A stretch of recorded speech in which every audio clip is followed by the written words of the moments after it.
नमस्कार बच्चों, एक बार फिर स्वागत है आप सभी का बड़की गुरुजी ऑनलाइन टीचिंग क्लासेस में। एनसीईआरटी के क्रम को जारी रखते हुए हम आपके लिए लेकर के आए हैं अध्याय 3 आरंभिक नगर, जो कि इस चैप्टर का पाठ का नाम है आरंभिक नगर। इससे पहले आपने देखा होगा तो हमने कौन सा चैप्टर पढ़ा था? हमने इससे पहले अध्याय 1, ठीक है, अध्याय 1 हमने पढ़ा था, क्या, कब, कहाँ और कैसे, जिसमें रसीदा के सवाल से चीजें शुरू होती हैं और रसीदा ये जानना चाह रही थी कि इतनी पहले चीजें घटित हुई हैं, उनकी जानकारी हमें कैसे मिलती है। तो आपने वहां पर अभिलेख पढ़े थे, ठीक है, क्या पढ़े थे? अभिलेख पढ़े थे। आपने वहां पांडुलिपियां पढ़ी थी, ठीक है, क्या पढ़ी थी?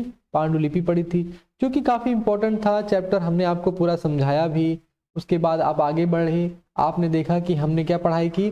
हमने पढ़ाई की आखेट, खाद्य संग्रह से भोजन उत्पादन तक। हमने बताया कि आरंभिक मानव कैसे थे, ना उनको खेती करनी आती थी, ना उनको पशुपालन आता था। वो क्या करते थे? शिकार करते थे और अपने जो खाद्य मतलब अपने भोजन को इकट्ठा करते थे। उनको किसी प्रकार का कोई ज्ञान नहीं था, लेकिन धीरे धीरे क्या होता है, वो विकसित होती है उनकी जो जब हम देखते हैं कि एक परिवर्तन आता है मध्य पाषाण काल के दौर में, जब एक तरीके से घास के मैदान बनते हैं और जलवायु में परिवर्तन होता है, तब देखा जाता है कि वो क्या करने लगे थे? भोजन का उत्पादन करने लगे थे, यानी उन्होंने कृषि और पशुपालन भी सीख लिया था। तो इसी का क्रम रहा है हमारे इतिहास को जानने का, और आज हमने तीसरा अध्याय आपके लिए शुरू किया है। दोनों अध्याय में आपको समझा चुका हूं बहुत ही बारीकी से, तो इसी क्रम में तीसरा अध्याय शुरू करते हैं, ठीक है, जिसका नाम है आरंभिक नगर। बच्चों, जब भी मैं आपको बात करता हूं तो आपको ये ध्यान रहे कि जब भी आप ये पढ़ें तो ये आरंभिक नगर की जो बात कर रहा है इसको जरूर याद रखें। आरंभिक का मतलब क्या होता है? आरंभ करना किसी चीज को। नगर मतलब क्या होता है? शहर। तो शुरुआती नगर की बात करूं तो वो भी कहीं गलत नहीं होगा। यहां मैं अगर लिख दूं शुरुआती नगर, ठीक है, अब आपके दिमाग में आएगा ये क्या चीज है शुरुआती नगर। देखिए बच्चों, जब भी ऐसा हुआ होगा कि क्या उस समय भी शहर या नगर, नगर की बात करते हैं तो शहर की बात करते हैं, ध्यान रखिएगा।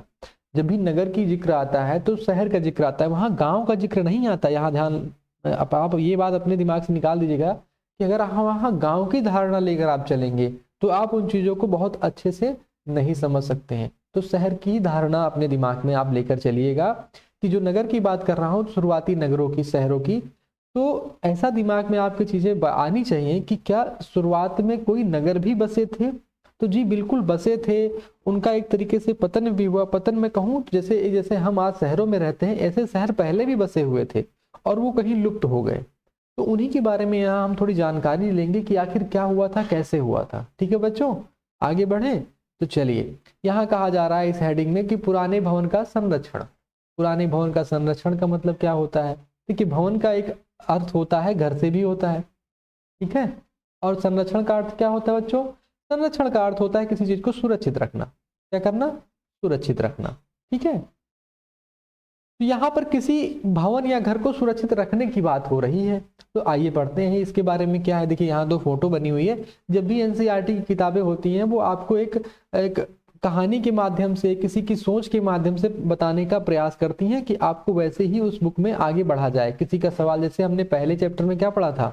रसीदा का सवाल था, दूसरे में तुषार की यात्रा थी, तो तीसरे में हम देख रहे हैं कि जसपाल और हरप्रीत, दो नाम हमें फिर मिल गए हैं। तो ये जसपाल हो सकते हैं और ये हरप्रीत हो सकते हैं। ये अपने घर के पास की गली में क्रिकेट खेल रहे थे। ये दोनों क्या कर रहे थे भाई साहब? क्रिकेट खेल रहे थे। उन्होंने देखा कि कुछ लोग उस खंडहर घर की तारीफ कर रहे थे जिसे गली के बच्चे भूतहा घर कहा करते थे। यानी एक खंडहर का घर था जहाँ कोई रहता नहीं था। उसको अक्सर देखा होगा आप लोगों ने ना, कोई रहता नहीं है, छोड़ देता है। जो अबंडन बिल्डिंग होती है, अबंडन मतलब त्याग देना, छोड़ देना। तो अबंडन जो बिल्डिंग थी, घर था, उसकी तारीफ कर रहे थे लोग। तो जिससे गली के जो बच्चे थे ना, उस घर को क्या कहते थे? भुतहा घर। अक्सर हमने आपने देखा है ना, जहाँ जंगल होता है, जहाँ घना जंगल होगा तो उसको भुतहा जंगल लोग बोल देंगे या भुतहा घर बोल देंगे। तो वैसे उस जो कॉलोनी के बच्चे थे वहां के लोग वो क्या कहते थे? भुतहा घर कहते थे। यानी कोई रहता नहीं तो यहाँ भूत प्रेत रहते होंगे, ठीक है। तो वहां पर क्या हो रहा है, कुछ लोग उसकी तारीफ कर रहे हैं उस खंडहर घर की, और एक उसमें से कहता है कि इसकी वास्तुकला को देखो। वास्तुकला मैंने आपको बताया था ना क्या होता है वास्तुकला? जो घर बनाने की कला होती है। जैसे जो मिस्त्री वगैरह नहीं होते आपके घर बनाते हैं, तो देखे होगा आपने किसी किसी घर में खिड़कियां बहुत अच्छी बना देते हैं, वो किसी छत अच्छी बना देते हैं, खिड़कियां, ठीक है, आपकी छत अच्छी बना देते हैं, आपके देखता होगा कि वो जो पंखे जहाँ लगते हैं वहाँ पीओपी वगैरह अच्छे से कर देते हैं। तो वही कह रहा है कि जो वास्तुकला है, घर बनाने की जो कला है या क्राफ्ट है, उसको देखने के लिए कह रहे हैं। जाहिर सी बात है, अच्छी बनी होगी तभी वो कह रहा है देखने के लिए। अब उसमें क्या होता है कि क्या आपने कहीं लकड़ी पर इतनी सुंदर नक्काशी देखी है? दूसरी महिला ने कहा। एक उसमें महिला थी, 2 महिलाएं हो सकता है बात कर रही हो, तो उसमें एक महिला कहती है कि क्या आपने लकड़ी पर इतनी सुंदर नक्काशी देखी है? नक्काशी मतलब जैसे देखा नहीं आपने, लकड़ियों पर सुंदर सुंदर चित्र बने रहते हैं लोग, आपने देखा होगा जो आपके यहाँ कारपेंटर होते हैं, बढ़ई जिसको बोलते हैं हम लोग, तो वो कितनी अच्छी अच्छी उसमें डिजाइन बना देते हैं लकड़ी के, आपने देखा होगा खिलौने भी बनते हैं। फिर उसमें बात उठती है कि हमें मंत्री जी को पत्र लिखकर कहना चाहिए कि वह इस खूबसूरत घर को सुरक्षित रखने के लिए इसकी मरम्मत कराने की व्यवस्था करें। देखिए आपका ये आ गया ना, जो हेडिंग थी पुराने भवन का संरक्षण, तो एक पुराना घर था, खंडहर था, इसमें ये लेडीज बात कर रही हैं कि इस हमें क्या करना चाहिए, मंत्री जी को एक पत्र लिखना चाहिए और इसकी जो घर की मरम्मत है, मतलब घर को फिर से ठीक ठाक करा करके और उसकी व्यवस्था करनी चाहिए संरक्षित करने की, ठीक है, सुरक्षित रखने की। तो यही फिर से वो बात आ गई उस घर को सुरक्षित रखने की। अब यह सब सुनकर ये जसपाल और हरप्रीत ये सोचने लगे कि इस पुराने खंडहर के लोगों को इतना लगाव क्यों हो सकता है। वो सोच रहे यार पुराना सा घर है, लोग बच्चे भुतहा घर कहते हैं, ना कोई रहता है ना कुछ करता है, और इन लोग को बड़ा इंटरेस्ट आ रखा है। ये लोग बड़े उसमें जो है, ये दोनों सोच ही रहे हैं अपने दिमाग में, यार इस घर में ऐसा है क्या जो ये लोग इसके पीछे पड़े हुए हैं कि इसको मंत्री जी को पत्र लिखेंगे, कुछ है ही नहीं है घर में, कोई रहता भी नहीं है, ठीक है। तो इनके सवालों के जवाब आपको इन चैप्टर में मिलेंगे। चलिए आगे बढ़ते हैं, हम बढ़ते हैं और यहाँ पर उनके दोनों के सवालों के हो सकता है जवाब भी आपको मिल जाए कि आखिर क्यों ऐसा था कि उस जो आपने देखा नहीं कि वो लोग कह रहे थे कि यार ऐसा इसको घर को जो है घर को या भवन को संरक्षित करने की क्या बात हो रही थी, संरक्षित करने की बात हो रही थी। तो यही बात यहाँ चल रही है। अच्छा, तो अब यहाँ पर एक बात आती है हड़प्पा की कहानी। हमें जवाब तो नहीं मिल रहा है लेकिन हमें एक कहानी के माध्यम से हो सकता है अपना जवाब मिले। हड़प्पा कौन है भाई, कोई नाम वाम है, कोई जगह वगैरह है? हड़प्पा की कहानी क्या है? जैसे आपने देखता है ना किसी श्याम की कहानी है, राम की कहानी, तो ऐसे हड़प्पा है क्या? ठीक है, हड़प्पा एक जगह है। क्या है बच्चों? एक जगह है, ठीक है, एक जगह है, उसकी एक कहानी के बारे में बताया जा रहा है। कहा जा रहा है कि अक्सर पुरानी इमारत अपनी कहानी बताती है। अब आप ये सोच रहे होंगे कि यार पुरानी इमारत तो बोल नहीं सकती, अपनी कहानी कहाँ से बताएगी? कभी कभी कुछ चीज़ें ऐसी होती हैं जो आपको देखने में तो जैसी लगती हैं, लेकिन जब उनको आप देखते हैं तो लगता है कि नहीं। जैसे क्या होता है, जो पुरानी इमारतें हैं वो अपनी बहुत सारी कहानियां बताती हैं। कैसे बताती हैं कि लगभग 150 साल पहले जब पंजाब में पहली बार रेलवे लाइन बिछाई जा रही थी, अब ये दिमाग में आपको ध्यान रखना है कि भाई पंजाब में रेलवे लाइन पहली बार कब बिछाई जा रही थी? आज से 150 साल पहले। यानी रेल जो आज आप देख रहे हैं ये जरूरी नहीं है कि बहुत जल्दी ही, मतलब बहुत पहले से आ रखी है। ये आज से 150 साल पहले ही हमारे यहाँ आई थी। और कहाँ आई थी पहली बार? पंजाब में, ठीक है। तो पंजाब में जब पहली बार रेलवे लाइन बिछाई जा रही थी तो इस काम में जुटे इंजीनियरों को अचानक हड़प्पा पुरास्थल मिला। पुरास्थल के बारे में मैंने बता ही दिया है, जहां पर जो हमारे आरंभिक मानव थे, जो लोग थे हमारे, उन्होंने जो कुछ अवशेष छोड़ के चले गए या अवशेष उनके मिलते हैं, उस जगहों को हम क्या बोलते हैं? उस स्थल को पुरास्थल बोलते हैं, ठीक है, जो आधुनिक पाकिस्तान में है। अब देखिए यहाँ बड़ा इंटरेस्टिंग चीज ये आता है कि जब भी आप हड़प्पा को पढ़ें चाहे सिंधु को पढ़ें तो आप ये ध्यान रखिएगा पाकिस्तान आधुनिक मतलब आज के जो है पाकिस्तान में है। यानी ये जो जगह है जिसकी मैं कहानी बता रहा हूँ आपको, वो पाकिस्तान में है, ठीक है। हो सकता है कि आज जहां से भी देख रहे हो, लेकिन अगर आप सोचें कि लाओ इस जगह को घूम के आ जाता हूं, तो लेकिन आपको याद रखना पड़ेगा वो कहाँ है, पाकिस्तान में है। और जब भी ये चीज ध्यान रखिएगा कि हमारा जो अभी बंटवारा हुआ है, चाहे हमारे देश का बंटवारा 1947 के करीब हुआ है, ठीक है, 1947 में हुआ है, लेकिन हम जब बातें करते हैं और आज कौन चल रहा है? 2022 चल रहा है, सॉरी 2022 चल रहा है। यानी अगर आप ये ध्यान रखिएगा तो कितना साल हो रहे हैं? एक तकरीबन आप देखें तो 53 साल उधर हो गए थे और 22 साल इधर हो गए थे। यानी हमारे 75 वर्ष, आज़ादी का 75वां वर्ष हम मना रहे हैं जो, तो उसमें ये बात कर रहा है 150 साल पहले की। तो ना बंटवारा हुआ था ना हम आज़ाद हुए थे, ये तब की बात कर रहा है, यानी अंग्रेजों के समय की बात कर रहा है। तो इतिहास के पन्नों को जब भी आप खंगालिए तो इसी तरीके से पढ़िए कि उस समय सिचुएशन कैसी रही करती होगी, ठीक है। तो बात आती है, उन्होंने सोचा कि यह एक ऐसा खंडहर है जहां अच्छी ईंटें मिलेंगी। अब उन लोगों को क्या लगा कि भाई हम रेलवे लाइन बिछा रहे हैं, रेलवे लाइन कैसे बिछाई जाती है? ऐसे बिछाई जाती है, ठीक है, 2 लोहे की पटरी ऐसे होती है, उसके बाद में आप देखते होंगे सीमेंट के स्लेब होते हैं, लकड़ी के स्लेब होते हैं, और नीचे उसकी कंक्रीट भरी होती थी। तो पहले कंक्रीट की जगह क्या ईंट का प्रयोग होता था। तो वहाँ कहा, इन्होंने सोचा कि यार हमें रेलवे लाइन बिछानी है, हमें एक खंडहर मिल ही गया है, जैसे कोई खंडहर मिल जाए और वहाँ से आप अपना पुराना कोई घर हो, वहाँ से ईंटें निकाल के आप नया घर बना लीजिए। तो वैसे इन्होंने क्या कहा कि यार एक खंडहर मिल ही गया हमें और यहाँ से हमें अच्छी ईंटें मिलेंगी। तो यह सोचकर वे हड़प्पा के खंडहरों से हजारों ईंट उखाड़ ले गए। अब भाई साहब उन्होंने हड़प्पा से जो है बहुत सारी ईंटें जो खोदते गए और उनको ईंटें मिलती गई और बहुत सारी ईंटें क्या कर ले गए, उखाड़ ले गए, जिससे उन्होंने रेलवे लाइन बिछाई। वहाँ की रेलवे लाइन जो है उस ईंटों से बिछा ली उन्होंने। इससे कई इमारत पूरी तरह नष्ट हो गई। जैसे पुराना कोई घर है, उसकी ईंटें उखाड़ ले जाइए भाई साहब, तो क्या बचेगा घर? नहीं बचेगा। आगे बढ़े, कह रहा है उसके बाद लगभग 80 साल पहले, अब देखिए यहाँ हमें 150 साल पहले ही ये पूरा स्थल मिल गया था, लेकिन किसी ने इंटरेस्ट नहीं दिखाया कि आखिर ये ईंटें आई कहाँ से, कैसी हैं, कुछ ने कोई नहीं। उनको रेलवे लाइन बिछाने से मतलब था, उन्होंने रेलवे लाइन बिछा ली। जैसे वो लड़का क्या सोच रहा है, हरप्रीत और जसपाल, वो सोच रहा है कि यार पुराना सा तो मकान है, उसको गिरा काहे नहीं देते, या उसकी जगह कोई नया मकान बना लो, उसको ही क्यों बचा के रखना। तो वैसे इन्होंने भी कुछ सोचा नहीं, ठीक है, कि भाई ये क्या मतलब है, वहां से ले आओ ईंटें, अपना काम चलाओ। तो उसके बाद लगभग 80 साल यानी 150 साल पहले की बात थी।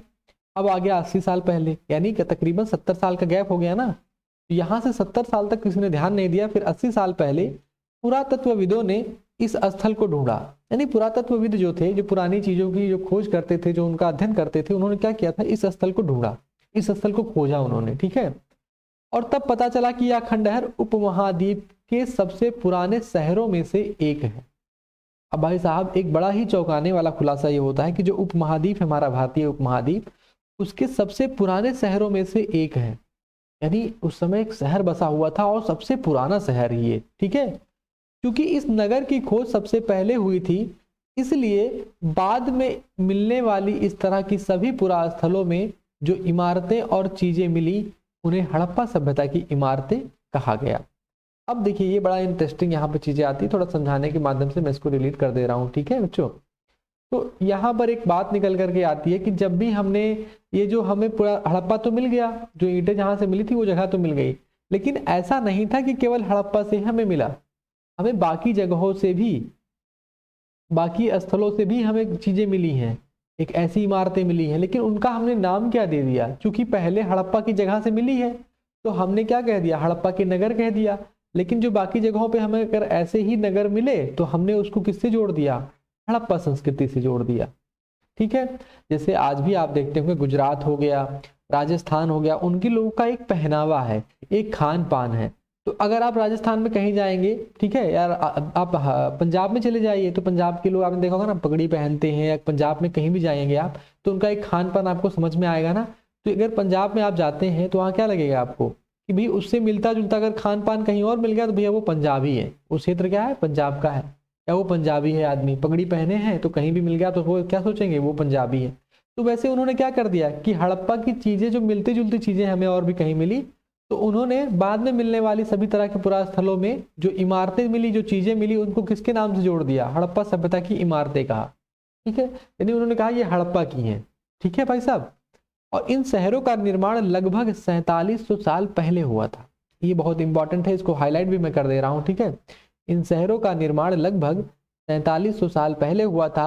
थोड़ी सी चीजें आपको यहाँ रुक के समझा देता हूँ मैं, कारण उसका क्योंकि अक्सर लोग इसमें समझ नहीं पाते कि आखिर एनसीईआरटी की जो बुक है वो हमेशा अपना बेस वर्ष 2000 मान के चलती है, कि वो ये मान के चलती है कि जब भी हमने किताब लिखी है वो 2000 को माना है, उसके बाद आप चाहे जब पढ़िए, चाहे 2022 में पढ़िए, 23 में पढ़िए, उससे मतलब नहीं है, हमने 2000 इसको बेस वर्ष माना है। ये कहते हैं, जैसे मान लीजिए आज आप क्या पढ़ रहे हैं, एनसीईआरटी किसी किताब में लिख दिया गया 4 साल पहले, क्या लिख दिया 4 साल पहले। अब आप पढ़ रहे हैं 2022 में, तो आप 4 साल कैसे काउंट करेंगे, 2022 से 4 साल पहले 2018 में काउंट करेंगे। अब यही पढ़ लीजिए, अब अगली साल कोई बच्चा पढ़ेगा 2023 में पढ़ेगा इसको, तो क्या लिखेगा, तो लिखेगा भाई 4 साल पहले, तो कहेगा 2019 में हुआ था। अब दोनों लोग लड़ लेंगे इसमें, कहेगा 2018 में, कहेगा 2019 में, लेकिन ऐसा नहीं था।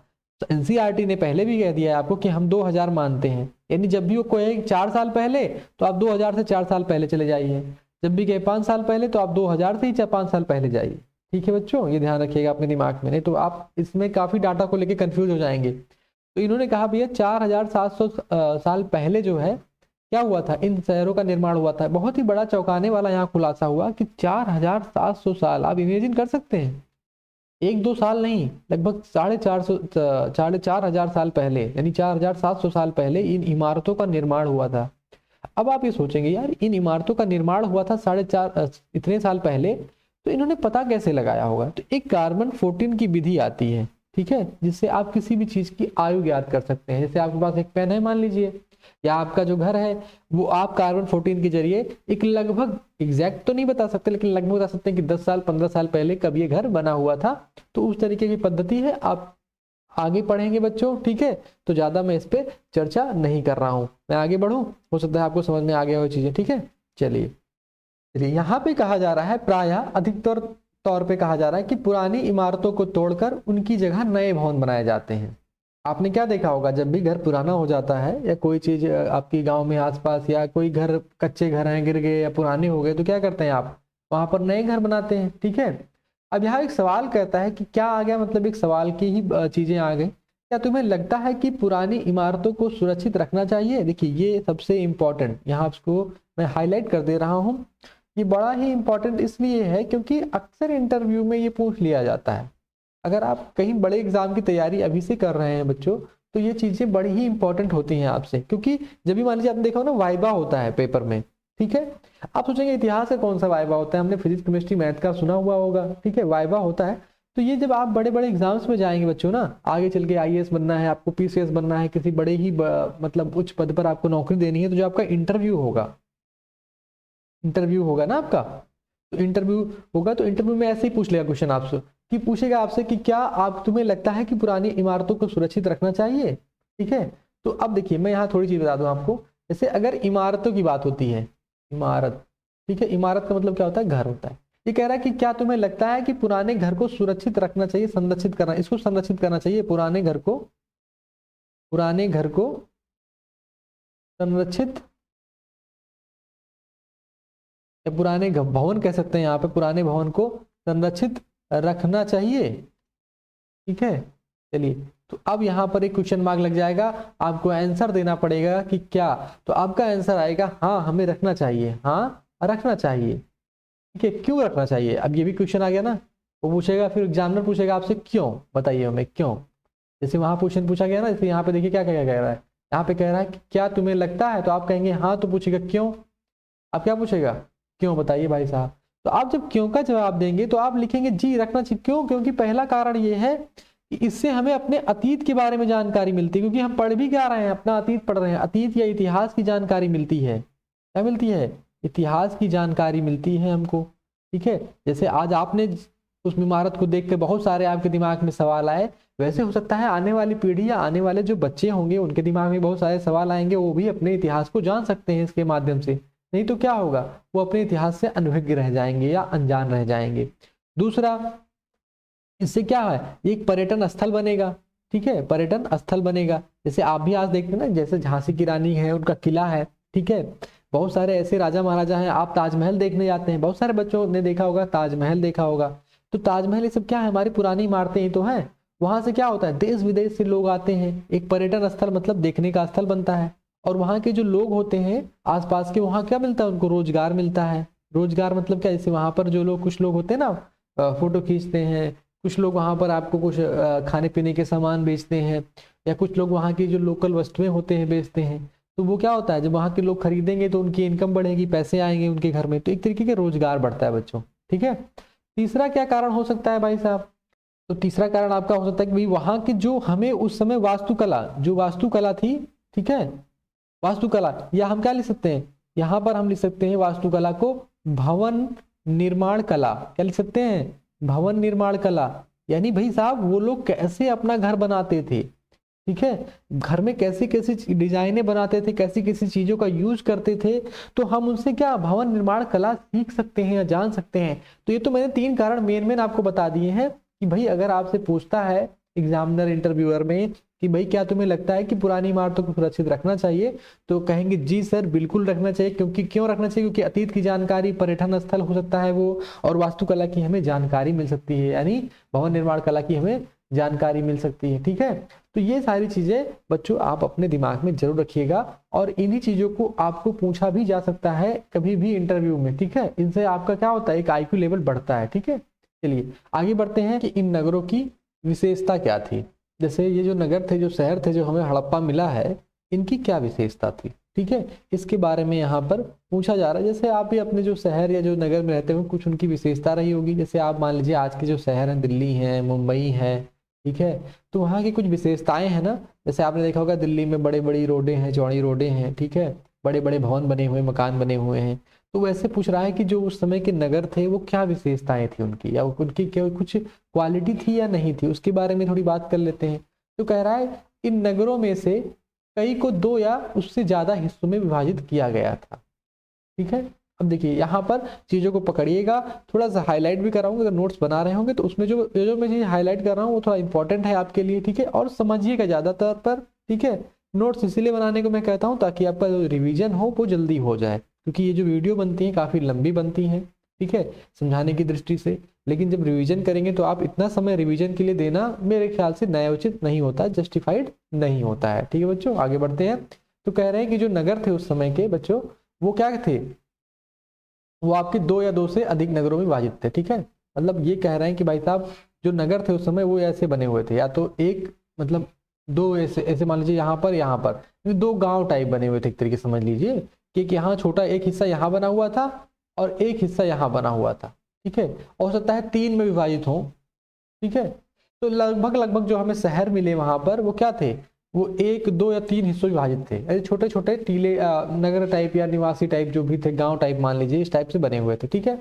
अब हम आगे बढ़ते हैं। तो कह रहा है कि प्रायः क्या था, देखिए यहाँ पर ये भी देखिए कई कह रहा है, इन नगरों में से कई 2 या उससे ज्यादा हिस्सों में विभाजित थे। कई की बात कर रहा है, यानी सारे की बात नहीं कर रहा है, ये कई की बात कर रहा है, ठीक है। कह रहा है कि प्रायः पश्चिमी भाग छोटा था लेकिन ऊंचाई पर बना था। पश्चिमी भाग क्या था, छोटा था लेकिन ऊंचाई पर बना था, और पूर्वी हिस्सा बड़ा था लेकिन यह निचले इलाके में था, ठीक है। ऊंचाई वाले भाग को पुरातत्वविदों ने नगर दुर्ग कहा। चलिए ये भी मैं हाईलाइट करूंगा, इस चीज को पूरा करूंगा हाईलाइट, क्योंकि ये कह रहे हैं कि कई, यहाँ पर हाईलाइट कर रहा हूँ, कई को 2 या उससे ज्यादा हिस्सों में विभाजित किया गया था, ठीक है। कई किसी को 2 में या उससे ज्यादा हिस्सों में विभाजित किया गया था। प्रायः कह रहा है कि पश्चिमी भाग क्या था, छोटा था लेकिन ऊंचाई पर बना था, और पूर्वी हिस्सा बड़ा था लेकिन यह निचले इलाके में था। ऊंचाई वाले भाग को पुरातत्वविदों ने नगर दुर्ग कहा और निचले हिस्से को निचला नगर कहा। दोनों हिस्सों की 4 दीवारियां पकी ईंटों की बनाई जाती थी। ये आपका इतना इंपॉर्टेंट है, इतना आप पोर्शन जरूर नोट कर लीजिएगा अपनी बुक में, ठीक है। अब कहा जा रहा है कि इसकी ईंटें इतनी पकी थी कि हजारों सालों बाद आज तक उनकी दीवारें खड़ी नहीं।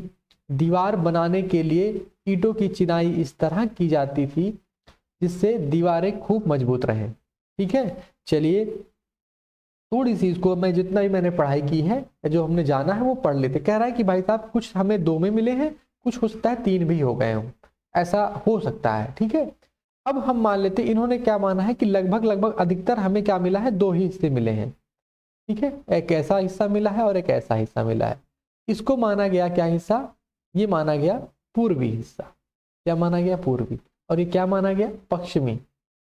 इसको क्या माना गया, पश्चिमी।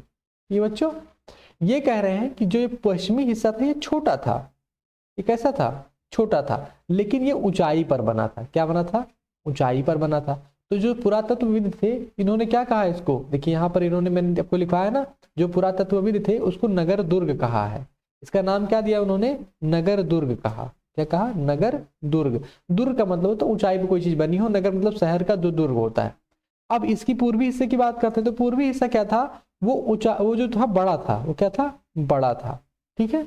और था कैसा, ये नीचे स्तर, मतलब निचले स्तर पे बना हुआ था, निचले स्तर पे यानी नीचे बना हुआ था, ठीक है। ये ऊंचाई पे था, ये नीचे था, ठीक है, निचले स्तर पे था। और इसको क्या कहा गया, इसको कहा गया निचला शहर या निचला नगर, मेरे ख्याल से देखिए यहाँ पे लिखा गया है निचला नगर कहा गया, ठीक है। तो यहाँ क्या कहा गया, इसको निचला नगर कहा गया बच्चों, ठीक है। इतना ध्यान रहेगा, जो भी यहाँ पर लिखा था ये मैंने आपको पूरा तरीके से समझा दिया गया है, ये मैंने पूरी तरीके से बता दिया आपको कि भाई ये दो तरीके से विभाजित था इनका शहर। और हाँ, ये इन्होंने बात लिखी है कि जो इनके दीवारें पे, इनको बाउंड्री लाइन बनी हुई थी, इनमें 4 दीवारियां बनी हुई थी ऐसे बाहर से कि कोई जानवर ना आ पाए, या कोई बाउंड्री लाइन बन जाती है ना, जैसे अपने विद्यालय में देखोगे बाउंड्री बनी होती है, ठीक है, कि बच्चे कहीं बाहर ना जाए या कोई चीज़ें अंदर से बाहर ना आ पाए, कैसे मतलब कोई भी ऐसे अंदर से बाहर ना जाए, गेट लगा होता है। तो वैसे इनकी 4 दीवारियां बनी हुई थी, और ये बच्चों बनी हुई थी किसी पक्की ईंटों की बनी हुई थी, पक्की ईंटों की, ठीक है, पक्की ईंटों की। क्योंकि हमने देखा पक्की ईंटों का प्रयोग इन्होंने किया हुआ है, तभी हमें डाउट में आ गया था कि यार इतना इन्होंने मजबूत दीवारें बनाई हैं जो आज तक क्या हुई हैं, टिकी हुई हैं। तो वही बात कह रहा है कि दोनों हिस्सों की 4 दीवारें क्या थी, पक्की ईंटों की बनाई जाती थी। उनकी जो 4 दीवारें थी, जो बाउंड्री लाइन थी, किसकी बनी थी, पक्की ईंटों। सोचिए आजकल गाँव में भी आपने देखते होंगे कि पक्की ईंटों के घर बने हो, कच्चे घर मिलते हैं आपको, लेकिन वो क्या करते थे उस समय, पक्की ईंटों से उन्होंने बाउंड्रियां बनाई थी। और जो हमें क्या थे 4,500 साल बाद भी आज हमें क्या मिली हैं, दीवारें खड़ी रही हैं, मिली हैं। तो यानी ईंटें कितनी अच्छी ईंटें उन्होंने बनाई रही होंगी, ठीक है। चलिए यहाँ पर कुछ लिखा गया है कि ये नगर आधुनिक पाकिस्तान के पंजाब और सिंध प्रांतों, 2 जगह है, पंजाब और सिंध, ठीक है। तो आधुनिक आज के दौर की मैं बात करूं, 4,700 साल पहले ना जाऊं, तो आज के ये पंजाब और सिंध में आपको मिलेंगी। और भारत, ऐसा नहीं कि भारत में भी इनके स्थल नहीं है, हड़प्पा तो बात की गई, लेकिन हड़प्पा से मिलते जुलते जो भी स्थल थे उनको हमने हड़प्पा की सभ्यता या हड़प्पा के स्थल कहा। तो जो भारत में हमें मिलते हैं उसमें हमें गुजरात में, राजस्थान में, हरियाणा में और पंजाब प्रांतों में मिले हैं। देखिए पंजाब 2 हैं, एक पाकिस्तान के पास भी पंजाब है, उनकी जगह पे एक पंजाब नाम है, प्रांत है। तो पंजाब का जो बंटवारा हुआ था, तो आधा पंजाब उनके पास चला गया, आधा पंजाब हमारे पास चला आया, ठीक है। देखिए पंजाब बॉर्डर स्टेट है ना, तो पंजाब प्रांतों में मिले हैं। तो भारत के पास भी क्या था, इसके कुछ स्थल हमें मिले हैं। तो ऐसा नहीं है कि जो बच्चे यहाँ इस प्रांतों में रहते हैं वो जा करके देख सकते हैं। अभी हम इनकी चर्चा भी करेंगे कहाँ कहाँ है। इन सभी स्थलों से पुरातत्वविदों को अनोखी वस्तुएं मिली है। यहाँ से क्या हुआ है, पुरातत्वविद जो थे उनको बहुत सारी अनोखी वस्तुएं मिली हैं। जैसे क्या मिला, मिट्टी के लाल बर्तन जिस पर काले रंग के चित्र बने थे। मिट्टी का क्या था, लाल बर्तन था, उस पर क्या बना हुआ था, काले रंग का चित्र बना हुआ था। पत्थर के बाट, मुहरे, मन के, तांबे के उपकरण और पत्थर के लंबे ब्लेड आदि, ठीक है। इसको हाईलाइट कर दे रहा हूं बच्चों कि यहाँ क्या क्या हमें मिला हुआ था। तो ध्यान रखिएगा, लाल बर्तन जिन पर काले रंग के चित्र बने थे, पत्थर के बाट, मुहरे, मन के, तांबे के उपकरण और पत्थर के लंबे ब्लेड आदि, ये सब हमें मिले थे। याद रखिएगा, कभी कभी पूछा जा सकता है कि हमें सिंधु जो सभ्यता थी, जो सभ्यता से हमें क्या क्या अवशेष या हमें जो पुरातत्वविदों को क्या क्या जो वहां पे वस्तुएं मिली थी, ठीक है। चलिए आगे बढ़े। बच्चों क्या कह रहा है कि कुछ नगरों के नगर दुर्ग में, नगर दुर्ग मैंने क्या कहा, जो ऊपर वाला हिस्सा था ना, जो छोटा था, तो उसमें क्या मिला है, कुछ खास इमारतें बनाई गई थी, ठीक है। अब जैसे जो एरिया था, ये हमने बताया ना आपको, इस वाले एरिया में, ठीक है, मैं इसका कलर थोड़ा चेंज कर लेता हूँ ना। चलिए, तो यहाँ पर मैं बात करूँ तो इस वाले एरिया में क्या कुछ यहाँ पर जो ये एरिया था ना, ये वाला जो छोटा वाला एरिया, मतलब छोटा एरिया था, नगर दुर्ग था, जो ऊंचाई बना हुआ था, यहाँ पे कुछ इमारतें बनाई गई थी। खास इमारतें की बात कर रहा है कि खास इमारतें बनाई गई थी। मिसाल के तौर पर मोहनजोदाड़ो में खास तालाब बनाया गया था। अब आप, एक नया नाम आ गया मोहनजोदाड़ो। अब आप सोच रहे हैं ये मोहनजोदाड़ो कहाँ से आ गया, अभी तक हड़प्पा हड़प्पा सुन रहे थे, मोहनजोदाड़ो आ गए। देखिए ऐसा था कि हड़प्पा तो हमने प्रारंभिक तौर पे देखा कि पहले हमें हड़प्पा मिला, लेकिन बाद में उसके कई सारे पुरास्थल हमें मिलते चले गए। हमने देखा कि जैसे हड़प्पा में बनी हुई हैं इमारतें, वैसे और भी स्थलों में बना हुआ है। तो जो मोहनजोदाड़ो एक शहर था, वहां से हमें क्या मिले हैं, वहां के पुरास्थल अवशेष मिले हैं। तो जो जगह का नाम था उसके नाम पे हमने मोहनजोदाड़ो नाम वहां पे रख दिया, ठीक है। तो मोहनजोदाड़ो में क्या था, खास तालाब बनाया गया था, जिसे पुरातत्वविदों ने, एक तालाब हमें मिला है मोहनजोदाड़ो से, जिसे क्या कहा है, पुरातत्वविदों ने महान स्नानागार कहा है, ठीक है। तो याद रखिएगा, क्वेश्चन पूछ सकता है आपसे कि मोहनजोदाड़ो में हमें क्या मिला है, खास तालाब जो मिला है उसका नाम क्या है, जिसको क्या कहा गया है, तो उसको ग्रेट बाथ कहा गया है, महान स्नानागार। स्नानागार क्या होता है, जहां नहाया जाता है। तो उस तरीके से इसको आप लिंक कर सकते हैं कि महान स्नानागार हमें मिला गया है। और इस तालाब को बनाने में ईंट और प्लास्टर का इस्तेमाल किया गया था। देखिए कितनी अच्छी चीज बता रहा है ना, 4,700 साल पहले भी हमें क्या, ईंट और प्लास्टर का इस्तेमाल कर रहे हैं वहां पर। इसमें पानी का रिसाव रोकने के लिए प्लास्टर के ऊपर चारकोल की परत चढ़ाई गई थी, ठीक है। आप इनकी जो वास्तुकला है, एक तरीके से भवन निर्माण कला देखते जाइए कि उन्होंने क्या किया था कि पानी जैसे होता नहीं कि अगर किसी तालाब में पानी भरेंगे तो उसको रोकने के लिए क्या किया था उन्होंने, चारकोल की परत चढ़ाई थी, ठीक है। और इस सरोवर में दोनों तरफ से उतरने के लिए सीढ़ियां बनाई गई थी। उस तालाब में उतरने के लिए क्या होता है, सीढ़ियां बनाई। जैसे आपने देखा होगा ना, जो सरोवर होंगे कहीं मंदिरों में, कहीं कहीं आपने देखा होगा छोटे मोटे सरोवर, उनकी चारों तरफ सीढ़ियां बनी होती हैं उनमें उतरने के लिए। तो वैसा पहले ही बनाया गया था, आज से 4,700 साल पहले ही बनाया गया था, ठीक है। और चारों ओर कमरे बनाए गए थे। यानी तालाब के चारों ओर क्या थे, कमरे बनाए गए थे। इसमें भरने के लिए पानी कुएं से निकाला जाता था, उपयोग के बाद इसे खाली कर दिया जाता था। शायद यहाँ विशिष्ट नागरिक विशेष अवसरों पर स्नान किया करते थे। जैसे आपने देखा होगा कि जब भी कोई प्रयोजन पड़ता है, कोई विशेष उत्सव होता है, तो लोग क्या करते हैं, स्नान करने के लिए जाते हैं, किसी जगह पे इकट्ठा होते हैं। तो वैसे कहा जा रहा है कि हो सकता है कोई विशिष्ट नागरिक जो थे वो विशेष अवसरों पर स्नान किया करते रहे होंगे वहां पर। ठीक है, यहाँ पर एक मैप दिया गया है, पहले मैं आपको मैप समझा देता हूँ, उसके बाद में आपको मैं अगले पैराग्राफ के ऊपर चलता हूँ। ठीक है बच्चों,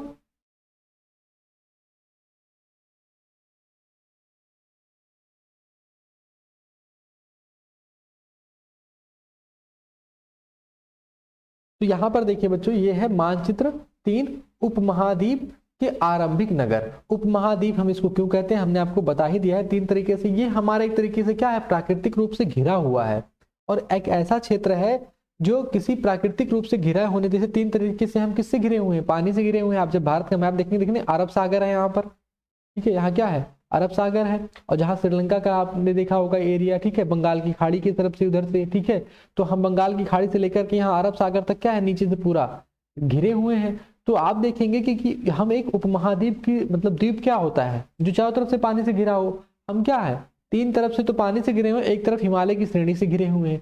जो प्राकृतिक रूप से हम घिरे हुए, इसलिए हमने अपने आप को उपमहाद्वीप की संज्ञा दी हुई है। ठीक है, जो भारतीय उपमहाद्वीप की तरीके से संज्ञा दी जाती है इसको, या एशिया उपमहाद्वीप की संज्ञा दी जाती है। ठीक है, तो चलिए, तो यहाँ आप अगर देखेंगे तो आपको देखिए यहाँ हड़प्पा लिखा हुआ है। ठीक है, क्या लिखा हुआ है यहाँ पर, हड़प्पा लिखा हुआ है। ठीक है, ये हड़प्पा की जगह का नाम देखिए यहाँ पे लिखा गया है। और यहाँ पर ये सिंधु नदी है, क्या है, सिंधु नदी है। इसको इंडस भी कहा जाता है, ध्यान रखिएगा बच्चों ना, अब मैंने पहले ही चैप्टर में हमने पढ़ा था ना, इंडस भी कहते हैं इसको। ठीक है, तो यहाँ इंडस भी, ये देखिए, और इसमें 5 नदियां आकर मिल रही हैं, इसकी सहायक नदियां, झेलम, चिनाब, रावी। ठीक है, और क्या था, ये एक नदी और भी आती है यहाँ से, सतलज नदी आती है। ठीक है, तो ब्यास और सतलज नदी 2 नदियां और आती हैं इसमें, जो कि मिलती हैं किसमें आकर के, सिंधु नदी में मिल जाती है। देखिए सिंधु नदी यहाँ लिखा गया है। ठीक है, और ये जाकर के किस में गिरती है, बाद में अरब सागर में गिरती है। सिंधु नदी कहाँ गिरती है, जाकर के अरब सागर में गिरती है। देखिए अरब सागर यहाँ लिखा गया है। ठीक है बच्चों, अब यहाँ ये कह रहे हैं कि देखिए मोहनजोदड़ो, आपको एक नगर और मिल गया। यहाँ पर सुतकाकोह लिखा हुआ है, कहीं कहीं आपको सुतकागडोर मिलेगा, सुतकाकोह लिखा गया है। यहाँ पे आपको चन्हूदड़ो लिखा गया है, यहाँ गौरी वाला लिखा गया है, यहाँ कालीबंगा लिखा गया है, यहाँ राखीगढ़ी, यहाँ हड़प्पा। ये जो ब्लैक डॉट से बनाए गए बच्चों ना, ये वाले सारे, ठीक है, ये आपके पुरास्थल ही है। यहाँ से हमें कुछ ना कुछ मतलब नगर मिले हुए हैं। ये हम किसकी बात कर रहे हैं, आरंभिक नगर, ये शहर थे। जैसे आज आपके दिल्ली है, मुंबई है, या आप बड़े बड़े शहर के नाम है, वैसे ये शहर थे पहले, क्या थे, ये शहर थे। ध्यान रखिएगा, कोई छोटा था कोई बड़ा था, जिसमें से मोहनजोदड़ो बहुत ज्यादा ही एडवांस था, विकसित था एक तरीके से माना जाए तो। देखिए मोहनजोदड़ो था। हमारे यहाँ भी हमें क्या मिला, देखिए गुजरात के पास लोथल है, धौलावीरा है, और सुरकोटदा है। ठीक है, सुरकोटदा कहीं मिलता है, कहीं सुरकोटदा मिलता है, हड़प्पा यहाँ पर मिलता है आपको। तो ये जो चीजें थी हमें मैप के जरिए हमें क्लियर हो रही है ना यहाँ पर। ठीक है, हम चलिए मैप हमने समझ लिया, आगे बढ़े। यहाँ कालीबंगा है, तो जो ये राखीगढ़ी जो आपको मिल रहा है ना, ये सब ये कहाँ मिल रहा है, ये राजस्थान और हरियाणा के जो आपके आसपास के इलाके हैं ना, जब मैप में देखेंगे आप, तो जो वर्तमान आधुनिक आपको ये राखीगढ़ी हरियाणा में मिलेगा। ठीक है, हरियाणा में राखीगढ़ी जैसी जगह पर मिलती है। चन्हूदड़ो हो गया आपका, धौलावीरा, सुरकोटदा, लोथल जैसी जगह आपको गुजरात में मिल जाएंगी, ये गुजरात में मिल जाएगा आपको। ठीक है, और आपका जो मोहनजोदाड़ो है, जो हड़प्पा है, ये कहाँ मिलेगा आपको, आज के आपको सिंध प्रांत में मिलेगा। कहाँ पर, पाकिस्तान में, क्योंकि ये यहीं से जो है क्या हो जाता है, यहीं से हम देखते हैं तो एक तरीके से यहाँ से क्या होता है, सिंधु नदी कहाँ किसकी तरफ है, पाकिस्तान में बहती है। तो यहीं से आप देखेंगे तो यहीं पर जो है एक तरीके से डिवाइडेशन बढ़ जाता है। ठीक है, यहीं से एक डिवाइडेशन हो जाता है, जो कि क्या हो जाता है, यहाँ पर ये जो हमारा देश, ये बॉर्डर लाइन हो जाती है, यहाँ पर पंजाब जो भी आपके क्षेत्र बन जाते हैं, और यहाँ से पाकिस्तान शुरू हो जाता है, तो ये भारत हो जाता है यहाँ से। ठीक है, ये भारत की सीमा, यहाँ से सीमा एक निकलती है, देखा होगा आपने। और यहाँ से चूंकि इसमें बनाया नहीं गया हो, तो मैं आपको समझा दे रहा हूँ। ठीक है अच्छो, आगे बढ़े। देखिए यहाँ पर इन्होंने लिखा हुआ है रेखा चित्र, पैमाना नहीं दिया गया। देखिए पैमाना मतलब क्या होता है, ऐसा नहीं था कि अगर मान लीजिए इतनी दूर दिखाया गया है और इसको आप पैमाना नाप करके बताइए कि नहीं इतनी दूर होगा, तो पैमाने के तरीके से नहीं, उसको आपको समझाया गया है। एक रेखा चित्र है ये, और ये देखिए भारत का पूरा नक्शा ही है ये। ठीक है, और इसमें कह रहा है कि कालीबंगा और लोथल जैसे अन्य नगरों में अग्निकुंड मिले हैं। ये जो कालीबंगा आपको इसमें देख रहे होंगे आप, ठीक है, यहाँ पर सॉरी, ये मैं आपको कालीबंगा दिखाता हूँ। यहाँ पर देखिए, ये कालीबंगा आप देख रहे हैं ना यहाँ पर, ये देखिए कालीबंगा है। और लोथल, लोथल कहाँ पर है आपका, देखिए लोथल हमने दिखाया था आपको, ये रहा लोथल। यहाँ दोनों से हमें क्या मिले हैं, यहाँ से हमें अग्निकुंड मिले हैं। अग्निकुंड जानते हैं, जैसे आप देखा होगा कहीं कहीं पर जब आपके यहाँ कुछ कार्यक्रम होता है, जैसे हिंदू धर्म में क्या होता है, अग्निकुंड बनते हैं ना, जैसे कुछ हवन वगैरह जो उसमें होता है, क्या हवन होता है ना जिसमें, वो अग्निकुंड होता है। लेकिन हम ये नहीं कह सकते उससे वो हवन ही करते रहे होंगे, कुछ भी करते रहे होंगे, अपने प्रयोग में लाते रहे होंगे। तो वहां से हमें क्या मिला है, अग्निकुंड भी मिला हुआ है, जहां संभवतः क्या यज्ञ किए जाते होंगे। ये क्या कह रहा है, संभवतः कह रहा है बच्चों, ध्यान रखिएगा।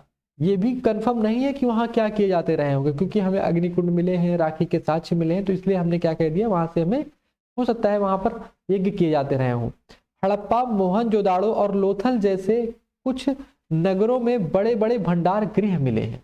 देखिए मोहनजोदाड़ो हो गया हमारा, हड़प्पा जो मैंने आपको दिखाया था, ठीक है, यहाँ से चलिए, जो हड़प्पा मैंने आपको दिखाया, जो आपको मैंने मोहनजोदाड़ो दिखाया, जो आपको मैंने लोथल दिखाया, यहाँ से हमें क्या थे, बड़े बड़े भंडार गृह मिले हैं।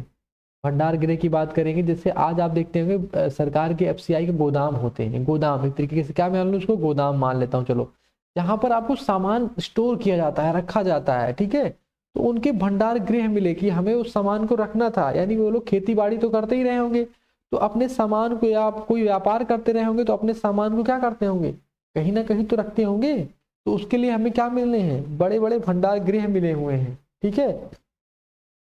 कहां से मिले हैं हमें, हड़प्पा से और मोहनजोदाड़ो से, ठीक है बच्चों, समझ में आ गया इतना, आगे बढ़े। देखिए ये है महान स्नानागार, क्या है, महान स्नानागार, जिसकी हमने बात की थी। यहाँ देखिए कमरे बने हुए थे, ये जो छोटे छोटे देख रहे हैं आप, यहाँ पे चारों तरफ इसके कमरे बने हुए थे। ये देखिए, ये जो मैं टिक मार रहा हूँ, यहाँ पे हमने क्या देखा था, कमरे में मिले थे, यहाँ पर यहाँ पर यहाँ पर, क्योंकि यहाँ पे हो सकता है ये कपड़े बदलने के लिए रहा हो, वो चेंजिंग रूम रहा हो। और ये देखिए यहाँ पर ये बड़ा सा स्नानागार हमें मिला हुआ है, ये पूरा सा जो है ना, ये देखिए ये बड़ा सा स्नानागार हमें मिला हुआ है। चित्र छोटा लग रहा है लेकिन ये बहुत बड़ा है, ठीक है। अब यहाँ पर देखिए, इसमें इधर से उतरने के लिए सीढ़ी है और इधर से उतरने के लिए सीढ़ी है। इसमें पानी भरा जाता था कुएं से, कह रहे हैं ये। और इसमें क्या होता था, विशेष प्रयोजनों पे हो सकता है यहाँ पानी भर करके लोग एक स्विमिंग पूल, अगर मैं इसको आज बोलूँ क्या, स्विमिंग पूल की बात करूँ, ठीक है, क्या बोलूँ, स्विमिंग पूल के तरीके से बात करूँ, ठीक है, आप क्या बोलेंगे, हो सकता है ये उनका स्विमिंग पूल रहा हो, ठीक है। तो यहाँ पर पानी जो है उतरने की व्यवस्था थी। ये हमें मिला कहाँ पर है, तो ध्यान रखिएगा बच्चों, मोहनजोदाड़ो में मिला है। कहाँ मिला है, मोहनजोदाड़ो मिला है। क्वेश्चन बन जाता है और आपके बहुत सारे कंपटीशन में भी पूछा जाता है। तो पढ़िए, केवल इसलिए नहीं कि आपको एग्जाम में लिखना है, आप इसलिए भी पढ़िए कि आपको आगे के एग्जाम भी देने हैं, ठीक है। जो आप बड़े बनकर, आप बड़े होकर के कुछ बनना चाहते हैं, जो बच्चे इसको एज आ यूपीएससी एस्पिरेंट्स पढ़ रहे होंगे, वो ध्यान रखेंगे ये हमें मोहनजोदाड़ो से मिला हुआ है, ठीक है। चलिए, इसमें पानी भरा जाता था, दो तरफ से सीढ़ियां देखिए बनाई गई हुई हैं, और इसमें पानी का रिसाव ना हो, इसमें प्लास्टर भी किया जाता था अंदर की तरफ से। देखिए यहाँ देखिए प्लास्टर आपको थोड़े थोड़े मिल जाएंगे देखने के लिए, देखिए देखने के लिए, ठीक है। और ईंटों की चुनाई इस तरीके से की गई है, पक्की ईंटों से सारी चीज बनाई गई है, ठीक है।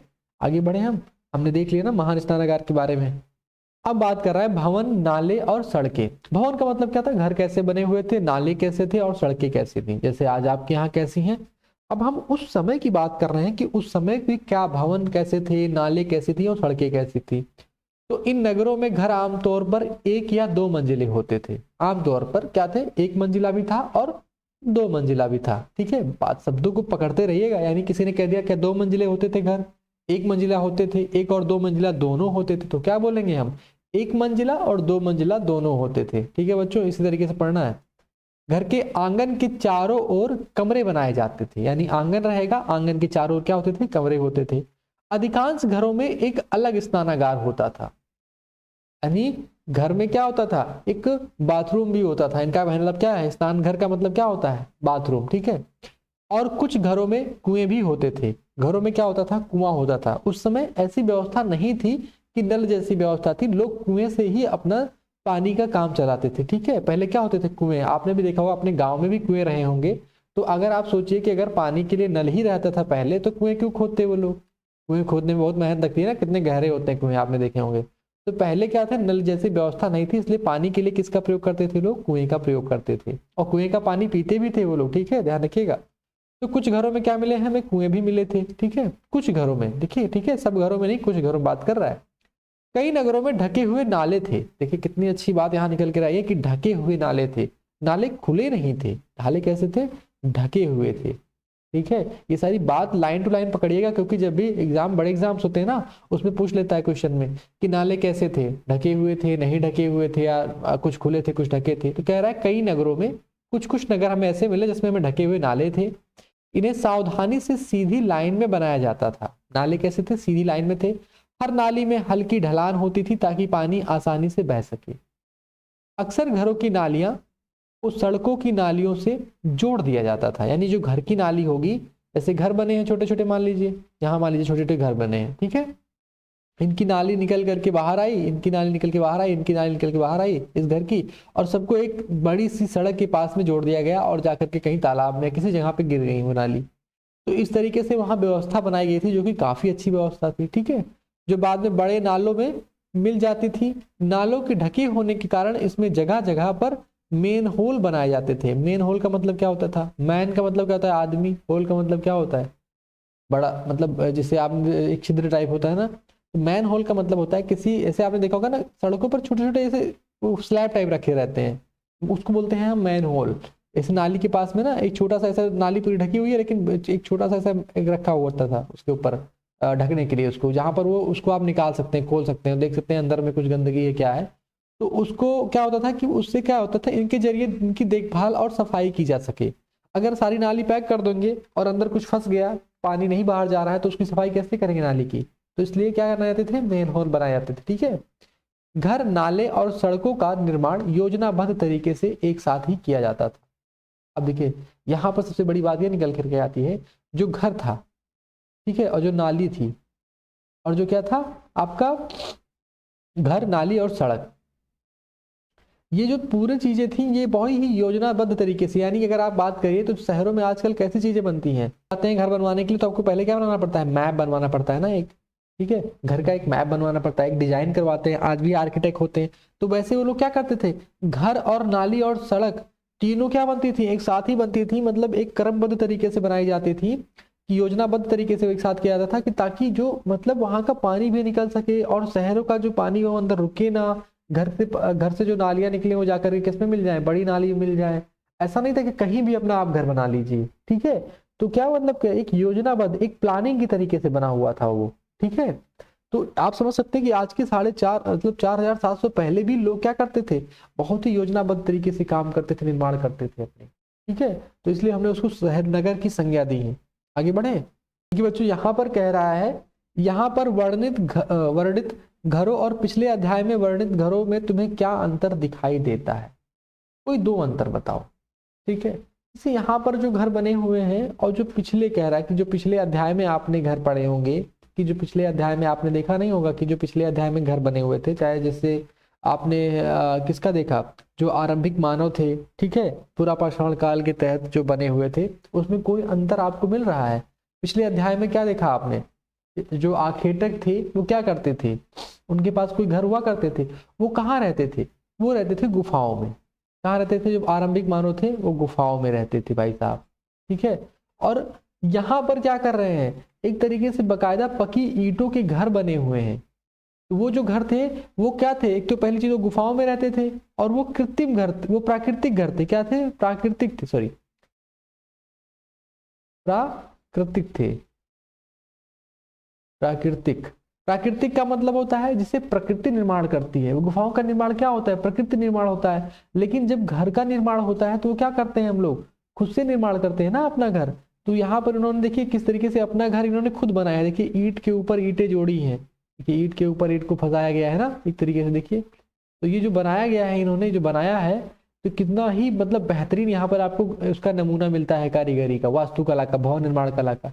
तो वही कह रहा है कि भाई पिछले अध्याय में हमने जो पढ़ा उसमें हमने क्या देखा कि आदमी गुफाओं में रहता था और वो घर प्राकृतिक रूप से बने होते थे। लेकिन यहाँ पर क्या था कि आदमी एक योजनाबद्ध तरीके से नगरों में रह रहा है। कहाँ रह रहा है? नगर में रह रहा है बच्चों। ठीक है, शहर में रह रहा है, एक शहर का निर्माण किया है हमने। यानी आरंभिक मानव से हम इतने विकसित हो गए थे उस समय में कि हमने एक शहर का निर्माण भी किया है। ठीक है बच्चों, आगे बढ़ा जाए। आप, हाँ अच्छा, आप भी इसका अपने स्तर पे आंसर दे सकते हैं, ये मेरा मानना है। आपके हिसाब से आप क्या समझते हैं? अपना आंसर जरूर कमेंट बॉक्स में आप कमेंट कर सकते हैं, या अपने एक्सरसाइज के लिए आप जरूर लिखिएगा। ठीक है, चलिए आगे बढ़ते हैं। बात कर रहा है नगरीय जीवन की। ठीक है, देखिए यहाँ पर एक बनाया गया है, यहाँ पर इस तरीके से हमें कुछ एक पुरा स्थल मिले हुए इस तरीके से, देखिए चार दीवारी है ना एक तरीके से बनी हुई है, एक नाली हमें यहाँ दिख रही है, ठीक है। और यहाँ पर देखिए ईंटों का प्रयोग किया गया है। हड़प्पा के नगरों में बड़ी हलचल रहा करती होगी, ठीक है। हम बात क्यों कर रहे हैं ऐसा, क्योंकि नगरीय जीवन की बात कर रहे हैं। उस समय जीवन कैसा होता होगा, वहां पर जनजीवन था कैसा, ठीक है। तो ये कह रहे हैं कि भाई साहब बड़ी हलचल रहा करती होगी वहां के नगरों में, ऐसा क्यों, तो शहरों की, जैसे आपने देखते होगा कि भाई आजकल मुंबई में या दिल्ली जैसे शहरों में आप चले तो वहां पर क्या होता है, दिन रात का पता ही नहीं चलता, लोग रात दिन वहां पर देखते होंगे ना, लाइट रहती है, ट्रैफिक भी रहती है, लोग रात में 12-1 बजे तक ट्रेवल करते हैं। लेकिन गाँव में आप चले जाइए तो पता लगता है 9 बजे ही या सुबह 7-8 बजे ही सब लोग क्या हो जाते हैं, ठीक है, वहाँ सन्नाटा पसर जाता है एक तरीके से। तो नगरीय जीवन कैसा था वहाँ का, मतलब क्या ऐसा वहाँ भी था कि मतलब रात भर चीजें चलती रहा करती रही होंगी, ठीक है। तो वहाँ बात करा कि हड़प्पा के नगरों में बड़ी हलचल रहा करती होगी। यहाँ पर ऐसे लोग रहते होंगे जो नगर की खास इमारतें बनाने की योजना में जुटे रहते थे, ठीक है। ये संभवतः यहाँ के शासक थे। कह रहा है कि नगर की खास इमारतें बनाने, जो खास इमारतें थी उसकी योजना में जुटे रहते थे कुछ लोग, ठीक है।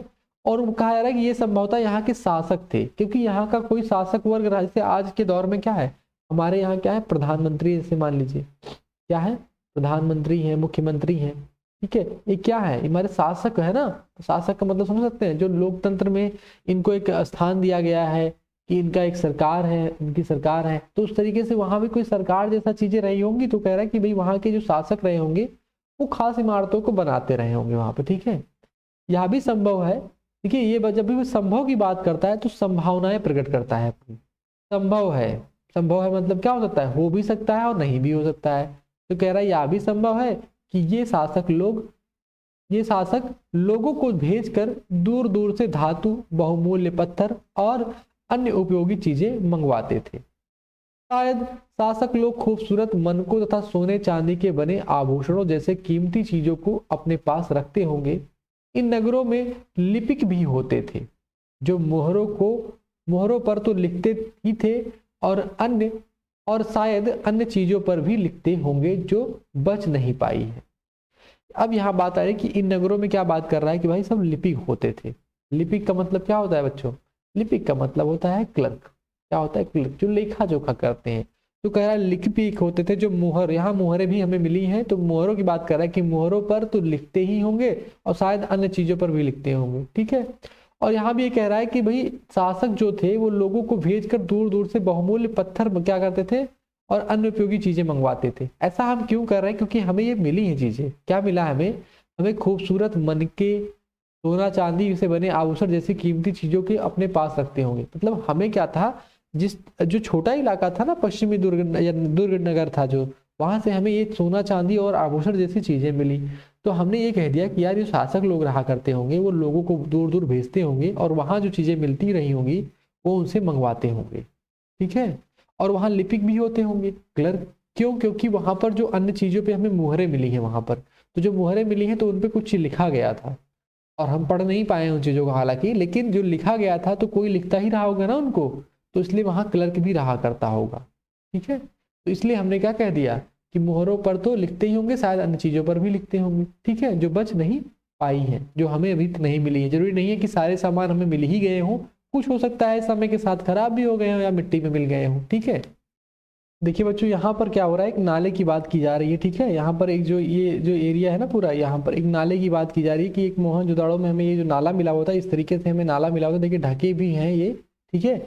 तो हमें ये जो चित्र है वो बताता है क्या, मोहनजोदड़ो में क्या मिला था हमको, हमें एक नाला मिला था, ठीक है बच्चों। तो यहाँ पर इसकी बात की जा रही है। आगे बढ़ते हैं। ये जो हमने कहा नहीं घरों में हमें कुएं मिले हुए थे, देखिए यहाँ पर एक क्या किया गया है, यहाँ एक कुआं मिला हुआ है, ठीक है। उसमें एक हमें क्या मिला हुआ है, कुआं मिला हुआ था। जो घरों में के अंदर हमें कुआं मिलते थे वो ज़्यादा बड़े, आपको यहाँ से छोटा दिख रहा होगा, लेकिन बड़े कुएं होते थे। आंगन में जो हमें घर के अंदर मिलते थे उतने बड़े भी नहीं होते थे, लेकिन हमें क्या पानी की जरूरतों को पूरा करने के लिए वहाँ एक देखिए कुआं भी बना हुआ था, ठीक है। यहाँ लिखा रहा है कि इसके अलावा नगरों में शिल्पकार स्त्री पुरुष भी रहते थे। शिल्पकार मैंने बता दिया ना, क्राफ्ट्समैन, जो चीज़ों को बना, जैसे मूर्तियाँ बनाने वाले, घर बनाने वाले, तो इसको स्त्री पुरुष भी रहते थे। हमने पहले चैप्टर में जो एक्सरसाइज की थी, हमने उसमें बात की थी ना कि कौन सी चीजें क्या बनाते होंगे, जो हमने उसके क्वेश्चन आंसर किए थे उसमें हमने आपको क्लियरली बताया भी था, ठीक है, जो अपने घरों या किसी उद्योग स्थल पर तरह तरह की चीजें बनाते होंगे। घर में या तो बनाते होंगे या तो किसी फैक्ट्री में जाके बनाते होंगे। उद्योग स्थल का मतलब क्या होता है बच्चों? फैक्ट्री होती है ना, तो किसी उद्योग स्थल में हो सकता है वो लोग जाके बनाते हो या अपने घर पे बनाते रहे होंगे। लोग लंबी यात्राएं भी करते थे। देखिए यहाँ पर क्या कह रहा है कि लोग लंबी यात्राएं करते, यानी लोग एक दूसरे स्थान पे जाया भी करते थे और वहां से उपयोगी वस्तुएं लाते थे। ठीक है, और साथ ही लाते थे सुदूर देशों की किस्से कहानियां। देखिए क्या होता है, जब आप किसी, जैसे आप मान लीजिए कहीं घूमने गए, दिल्ली गए, बनारस गए, तो वहां से क्या जाते हैं, वहां जाते हैं तो वहां की कुछ सामान भी खरीदते हैं जो अच्छी मिल रही है, और वहां की कुछ कहानियां भी लेकर आते हैं। यार वहां मैं गया था, वहां पर ये चीजें इतनी अच्छी थी, वहां सड़कें इतनी अच्छी थी, वहां पर ये गाड़ियां चलती थी। तो कुछ कहानियां भी वो लोग लेकर के आते थे और कुछ वहां की जो अच्छी चीजें थी, उपयोगी वस्तुएं थी, वो भी लेकर के आते थे। ठीक है, मिट्टी से बने कई खिलौने भी मिले हैं जिनसे बच्चे खेलते होंगे। देखिए बच्चे क्या थे, यहाँ पर जो यात्राएं करते थे, अब आपके दिमाग में आना चाहिए यात्राएं कैसे करते थे। देखिए उस समय हमें लकड़ी, सॉरी, एक पत्थर पहिया मिला हुआ है, तो हम मान सकते हैं उसमें बैलगाड़ी चला करती रही होगी। लेकिन उस समय लोग पैदल यात्रा या तो करते होंगे या तो बैलगाड़ी से यात्राएं करते होंगे। ठीक है, लेकिन उस समय कोई मोटर कार जैसी, ठीक है, मोटरसाइकिल जैसी, जैसे मोटरसाइकिल होता है ना, मोटरसाइकिल जैसी कोई व्यवस्था नहीं थी, या कोई उसमें तो ट्रेन भी नहीं थी ना। ट्रेन तो कितने 150 साल पहले आई है। ठीक है, तो उसमें ऐसी कोई व्यवस्थाएं नहीं थी। लोग कैसे यात्रा करते थे? पैदल ही यात्रा करते थे। ठीक है, अब कह रहा है कि नगर में रहने वाले लोगों की एक सूची बनाओ। क्या कह रहा है यहाँ पर, क्वेश्चन पूछ रहा है, क्या इनमें से कुछ ऐसे लोग हैं जो मेहरगढ़ जैसे गांव में रहते थे? मेहरगढ़ की हमने फिर बात की थी, फिर बहरगढ़ आ गया है। ये कह रहा है कि नगर में रहने वाले लोगों की सूची बनाओ। तो सूची क्या बनाएंगे? वहां पर भाई हो सकता है किसान भी रहते हो, व्यापारी भी रहते हो, शासक वर्ग भी रहते हो, ठीक है, शिल्पकार भी रहते हो। ठीक है, तो यहाँ की आप एक सूची बनाएंगे। सूची का मतलब एक आप टेबल बना लीजिए। ठीक है, क्या इनमें से कुछ ऐसे लोग हैं जो मेहरगढ़ के गांव में रहते थे? भाई मेहरगढ़ के लोगों में, गांव में भी ऐसे कुछ लोग रहते थे? क्या आपका मानना ऐसा है? अगर है तो आप इसको उत्तर अपने मन से दीजिए, क्योंकि हमने आपको बताया ही था कि हाँ, मेहरगढ़ जैसे गांव में भी कुछ लोग रहा करते थे जो क्या करते थे, जो कृषक थे। ठीक है, तो वो जरूर जायज सी बात है कि वहां से भी कुछ लोग क्या हुए होंगे इस तरफ से, और एकाएक नगरीय व्यवस्था तो आ नहीं गई थी। तो आपको भी इसका जवाब अपनी सूझबूझ से ही देना है। ठीक है, चलिए मैंने आपको एक हिंट दे दिया है। सबसे ऊपर मोहनजोदड़ो की एक सड़क और उसमें नाला। ठीक है, नाले और सड़क की बात कर ली हमने, कुआं भी हमने आपको दिखा दिया। फिर कह रहा है कि बाईं और नीचे की तरफ, कह रहा है बाईं और हड़प्पा की एक मुहर है, यानी ये लेफ्ट हैंड साइड होता है ना, LHS होता है, लेफ्ट हैंड होता है। तो ये कह रहा है कि हड़प्पा की मुहर है। देखिए ये क्या है, मुहर है। मुहर कैसी होती है? जैसे स्टाम्प, में बात करूँ स्टाम्प की। ठीक है, उसमें क्या होता है, जैसे आपने अगर आपके स्कूल में आपने देखा होगा, प्रिंसिपल का एक स्टाम्प होता है या वाइस प्रिंसिपल का एक स्टाम्प होता है। उस पर क्या होता है, उनका नाम लिखा रहता है, उनका पद नाम लिखा रहता है कि प्रिंसिपल हैं, और अपना आपके स्कूल का नाम लिखा रहता है, तो वो किस स्कूल के हैं। तो एक स्टाम्प होता है, इसको हम अपनी स्याही में डुबो करके बार बार पेस्ट मारते हैं। उसी तरीके से उन्होंने एक कहीं मुहर मिली हुई है। मुहर का मतलब क्या था, स्टाम्प था। तो हमें एक देखिए मुहर मिली हुई है इस तरीके से। मुहर कैसी है, वर्गाकार है। पहले ये चीज देख लीजिएगा, आयताकार ही मिली है हमें। ये तो एक ऐसी है, स्क्वायर में है। कैसी है, स्क्वायर में है, यानी वर्गाकार है। पहली चीज तो यहाँ पर हमने तो ये भी ध्यान रख लिया ना, वर्गाकार है। हमने वर्ग पढ़ा हुआ है तो वर्गाकार कह सकते हैं। ठीक है, अब कह रहे हैं कि इस मुहर के ऊपर के चिन्ह पर एक खास लिपि में है। ये देखिए जो लिखा गया है ना, ये बड़ा ही अनोखा लिखा गया है। पढ़ पा रहे हैं आप? नहीं पढ़ पा रहे हैं, क्योंकि हम भी नहीं पढ़ पा रहे, इसी को किसी ने भी आज तक नहीं पढ़ पाए हैं लोग। ठीक है, हमने जब पांडुलिपि का लेक्चर लिया था तो उसमें बताया था ना कि हमने रोसेटा जो पत्थर था उससे हमने कोई चीजें जानकारी ले ली थी, लेकिन वो कहाँ से था, वो हमने ईरान के जो भी आसपास मिला था। लेकिन हमने इस भाषा को हम नहीं पढ़ पाए हैं आज तक। ठीक है, कि क्या लिखा हुआ है आज तक किसी को नहीं पता है क्या लिखा गया है। ठीक है बच्चों, ध्यान रखिए। देखिए यहाँ पर एक जानवर बना हुआ, इसकी एक सींग है, एक सींग वाला गेंडा टाइप है ना, एक सींग निकली हुई है इसकी, और एक उस मुहर में बना हुआ है, या बैल है या गेंडा टाइप है ना। तो लिखा गया है कि उपमहाद्वीप में पाए गए लेखन का यह प्राचीनतम उदाहरण है। मतलब जो ये लिखा गया है ये सबसे क्या है, पुराना उदाहरण है। विद्वानों ने इसे पढ़ने की कोशिश की, लेकिन अभी तक यह पता नहीं चल पाया है कि इसका क्या अर्थ है। जैसा मैंने आपको बताया ना कि इसका अर्थ क्या है, किसी को पता नहीं चल पाया है। दाईं और नीचे लिखा गया है कि पकी मिट्टी के खिलौने हैं। देखिए ये सब क्या है, पकी मिट्टी के खिलौने। देखिए यहाँ पे गेंडा बना हुआ है, हो सकता है हाथी घोड़े शुअर जो भी चीजें हो ना, भालू, ठीक है, हिरण, जो भी मतलब देखिए किसी चित्र बने हुए ना, ये सब यहाँ सब क्या है, ये सारे मिट्टी के खिलौने आपको आज भी मिलते होंगे, आज आप भी आप लकड़ी के खिलौने, मिट्टी के खिलौने, प्लास्टिक के खिलौने, तो उस समय मिट्टी के खिलौने बहुत चलते थे। देखिए मिट्टी के खिलौने यहाँ पर मिले हुए होंगे जो वहाँ के बच्चे खेला करते रहे होंगे। ठीक है बच्चों, चलिए आगे बढ़ते हैं। यहाँ कह रहा है बच्चों कि नगर और नए शिल्प। नए शिल्प का मतलब क्या होता है? नई कला, कुछ नई कला भी थी उनमें या नए शिल्प उनमें थे। नगर कैसे, क्या नगरों के बारे में और उनके शिल्प के बारे में बात की जा रही है। तो कह रहा है कि आओ अब कुछ ऐसी चीजों के बारे में अध्ययन करें जो हड़प्पा के नगरों से प्राप्त हुई हैं। हड़प्पा के नगरों से कुछ हमें और भी चीजें प्राप्त हुई हैं। पुरातत्वविदों को जो चीजें वहां मिली हैं उनमें अधिकतर पत्थर, शंख, तांबे, कांसे, सोने और चांदी जैसी धातुओं से बनाई गई थी। ठीक है, अब इसको हाईलाइट कर लीजिएगा। क्यों? क्योंकि इसमें कह रहा है कि जो हमें वहां चीजें मिली हैं उनमें अधिकतर पत्थर, शंख, तांबे, ठीक है सॉरी, तांबे, कांसे, सोने, चांदी जैसी वस्तुओं से बनाई गई थी। तांबे और कांसे से औजार, हथियार, गहने और बर्तन बनाए जाते थे। ठीक है बच्चों, यानी जो भी हमें वहां पर हथियार मिले हैं, चाहे जो बर्तन मिले हैं, जो आपके औजार मिले हैं, ठीक है, वो किससे मिले हैं? वो हमें तांबे और कांसे से मिले हैं। ठीक है, और जो हमें वहां पर चीजें मिली हुई हैं, जो हमें गहने मिले हुए हैं, उनसे हमें क्या मिले हैं? सोने और चांदी से क्या मिले हैं? हमें गहने और बर्तन बनाए जाते थे। तो यहाँ पर ध्यान रखिएगा कि तांबे और कांसे से हमें क्या बनाए जाते थे और सोने और चांदी से, इसको भी हाईलाइट कर दे रहा हूँ, सोने और चांदी से गहने और बर्तन बनाए जाते थे। यहाँ मिली सबसे आकर्षक वस्तुओं में मनके, बाट और फलक है। ठीक है, ध्यान रखिएगा क्या है? मनके हैं। मन को किसे कहते हैं बच्चों? मनके कहते हैं जो आप देखते होंगे, मतलब मोतियां, जो मोती की जो माला होती है ना, तो मोती के अंदर क्या होता है? एक सुराख कर करके जो है उसको पिरोया जाता है ना, तो जो मोती होती है उसके अंदर सुराख करके उसको मनका बोला जाता है। ठीक है, उसके अंदर सुराख करके जो बनाया जाता है ना, जैसे एक माला होती है ऐसे अंदर मोतियों से पिरो दी जाती है ना, मोती के अंदर सुराख करके, तो क्या हो जाता है? वो एक तरीके से मनके के रूप में होती है। मोती को मनका बोला जाता है। बाट बोला जाता है, जैसे आपने देखा होगा कि जब आप बाजार जाते हैं तो आपको जो जिससे तौल करके मिलता नहीं है बाट, तो बाट मिलता है। और हमें क्या मिला है? फलक मिला हुआ है। ठीक है बच्चों, देखिए यहाँ पर इसका उदाहरण भी दिया गया है। देखिए यहाँ लिखा गया ऊपर पत्थर के बाट, देखो देखिए यहाँ बाट हमें दिखाया गया है। जैसे आज भी आपने देखा होगा लोहे के बाट दुकानों पर यूज होते हैं। जब आपको सामान 1 किलो का बाट आपने देखा ना, 1 किलो का बाट होता है ना, 1 केजी का ऐसे लोहे का बाट होता है छोटा सा, उसमें 1 केजी लिखा रहता है। ठीक है, तो वैसे वहां पर हमने यहाँ बाट देखा, हमें बाट मिले हैं। ठीक है, बाट देखो कितने ध्यान से और उपयुक्त तरीके से इन बाटों को बनाया गया है। इन्हें चर्ड पत्थर से बनाया गया था। देखिए यह सबसे इंपॉर्टेंट है, पूछ लेगा कि जो है इन बाटों को किससे बनाया गया है। ठीक है, तो इन बाटों को क्या है? इन्हें चर्ड पत्थर से बनाया गया था। ठीक है, अब यहाँ ये इंपॉर्टेंट हो जाता है, इन्हें शायद बहुमूल्य पत्थर और धातुओं को तौलने के लिए बनाया गया होगा। वहां की जो चीजें होंगी उनको तौलने के लिए ही इनको क्या किया गया होगा? बनाया गया होगा। ठीक है बच्चों, चलिए आगे बढ़ते हैं। यहाँ कह रहा है कि मध्य में बाएं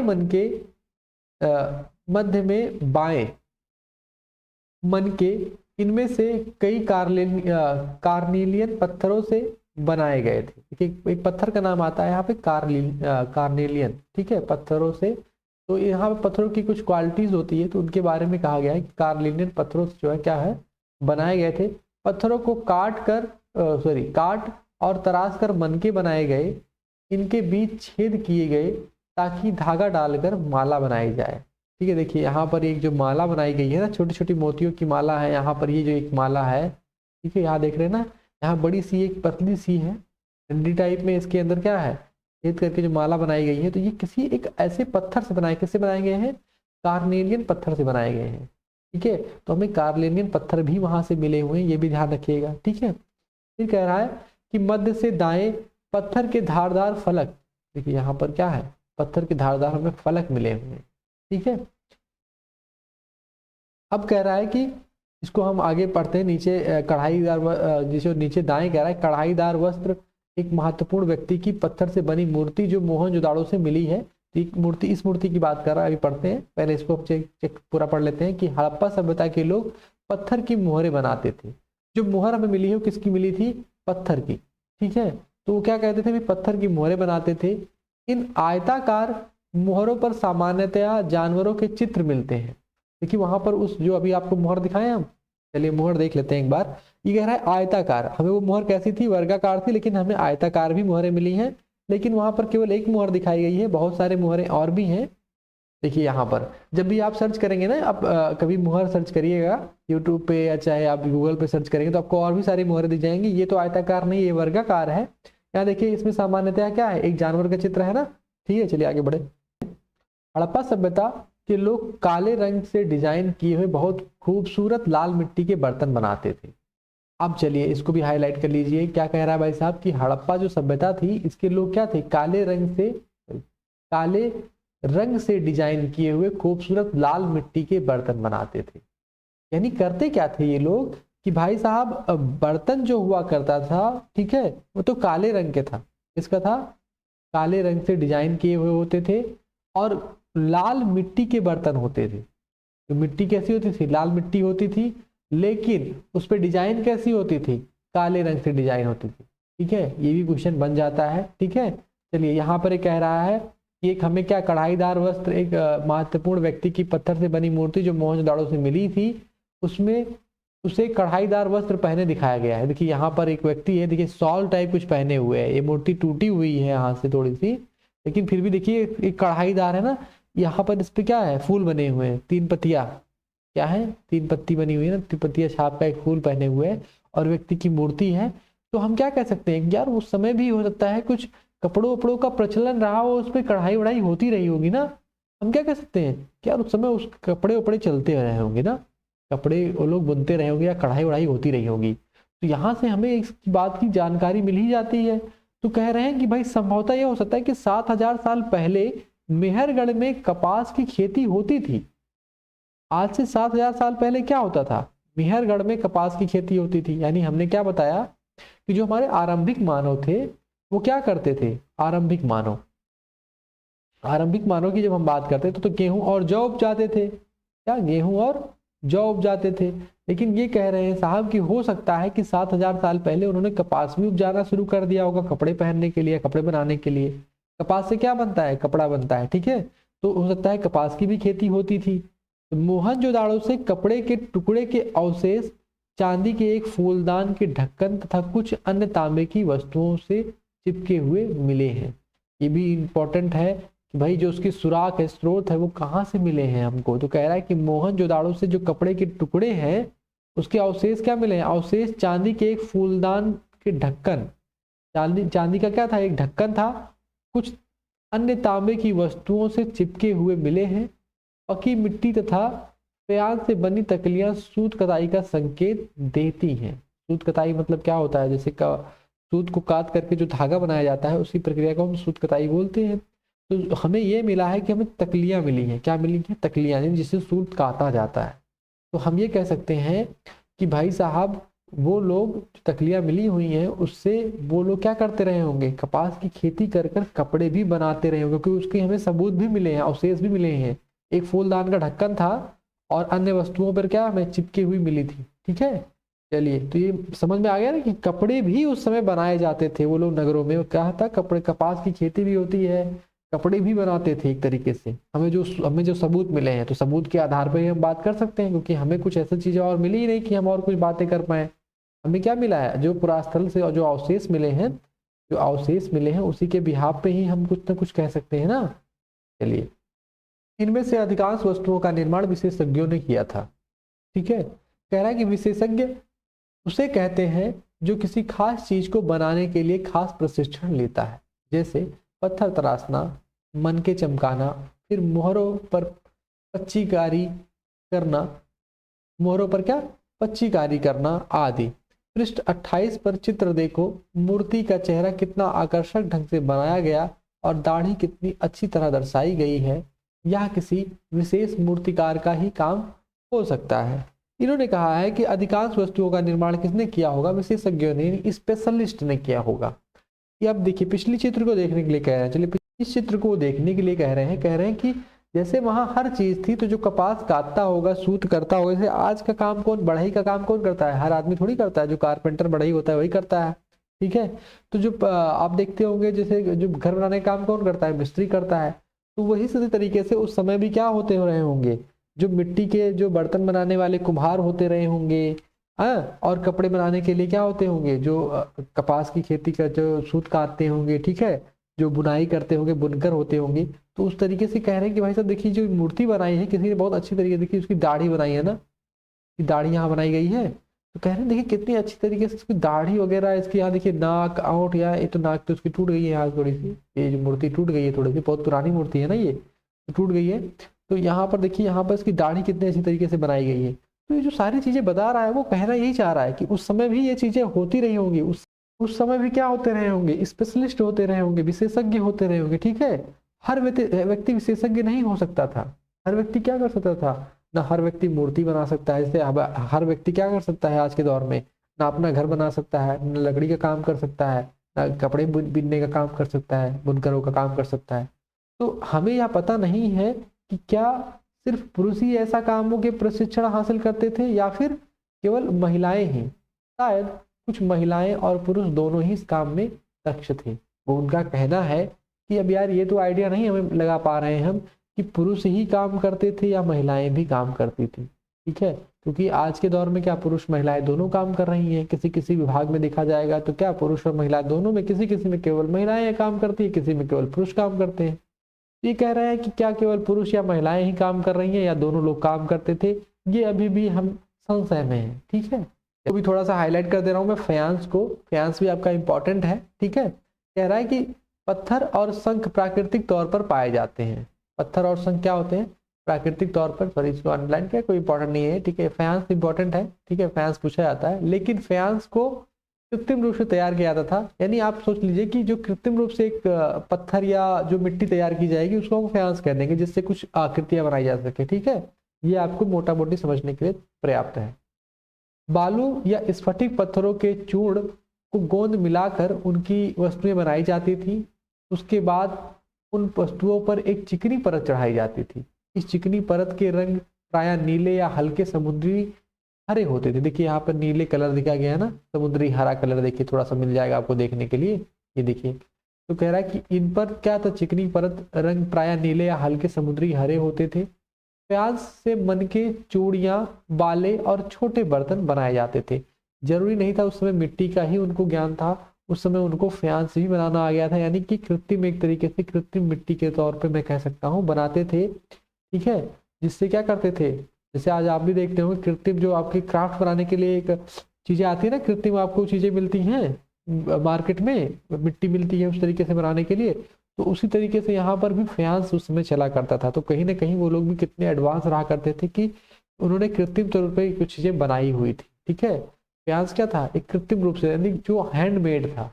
मिट्टी या देखिए क्या कह रहा है, पत्थर जो था, वो शंख जो था, वो तो प्राकृतिक है, उससे तो कुछ भी बना सकते हैं आप। लेकिन उन्होंने फ्यांस भी बनाया था, और बनाने के बाद में इस पर एक चिकनी परत के रंग प्राय नीले हल्के समुद्री हरे होते थे, यानी एक चिकनी परत चढ़ाई जाती थी, यानी उनको पॉलिश किया जाता था, एक तरीके से क्या जाता था, पॉलिश किया जाता था उनकी चमकने के लिए, चमक बनाने के लिए, ठीक है। तो कहीं ना कहीं आप समझ सकते हैं कितना उनको ये चीजों का ज्ञान रहा होगा, ठीक है।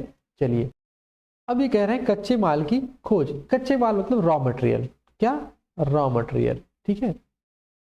रॉ मटेरियल क्या होता है भाई सब, रॉ मटेरियल ये होता है किसी भी चीज, कैसे मान लो खाने का जो कच्चा माल क्या होता है, जैसे आपका फूड है, भोजन है, भोजन का कच्चा माल क्या होगा भाई, दाल चावल, जो आपका दाल है, चावल है, तो इनको पकाएंगे तभी तो कुछ बनेगा। जैसे खीर बनानी है, वो खीर का रॉ मटेरियल क्या हो गया है भाई, मान लीजिए आपके लिए काजू हो गया, जो बादाम हो गया, जो उसमें पड़ेंगे, जो रॉ मटेरियल पड़ेंगे, तो उनको हम रॉ मटेरियल कहते हैं। तो कह रहे हैं कि भाई साहब कच्चे माल की खोज में क्या है, कच्चे माल की खोज में एक हेडिंग डाल दी है। अब कह रहा है कि कच्चा माल उन पदार्थों को कहते हैं जो या प्राकृतिक रूप से मिलते हैं या फिर किसान या पशुपालक उनका उत्पादन करते हैं, ठीक है।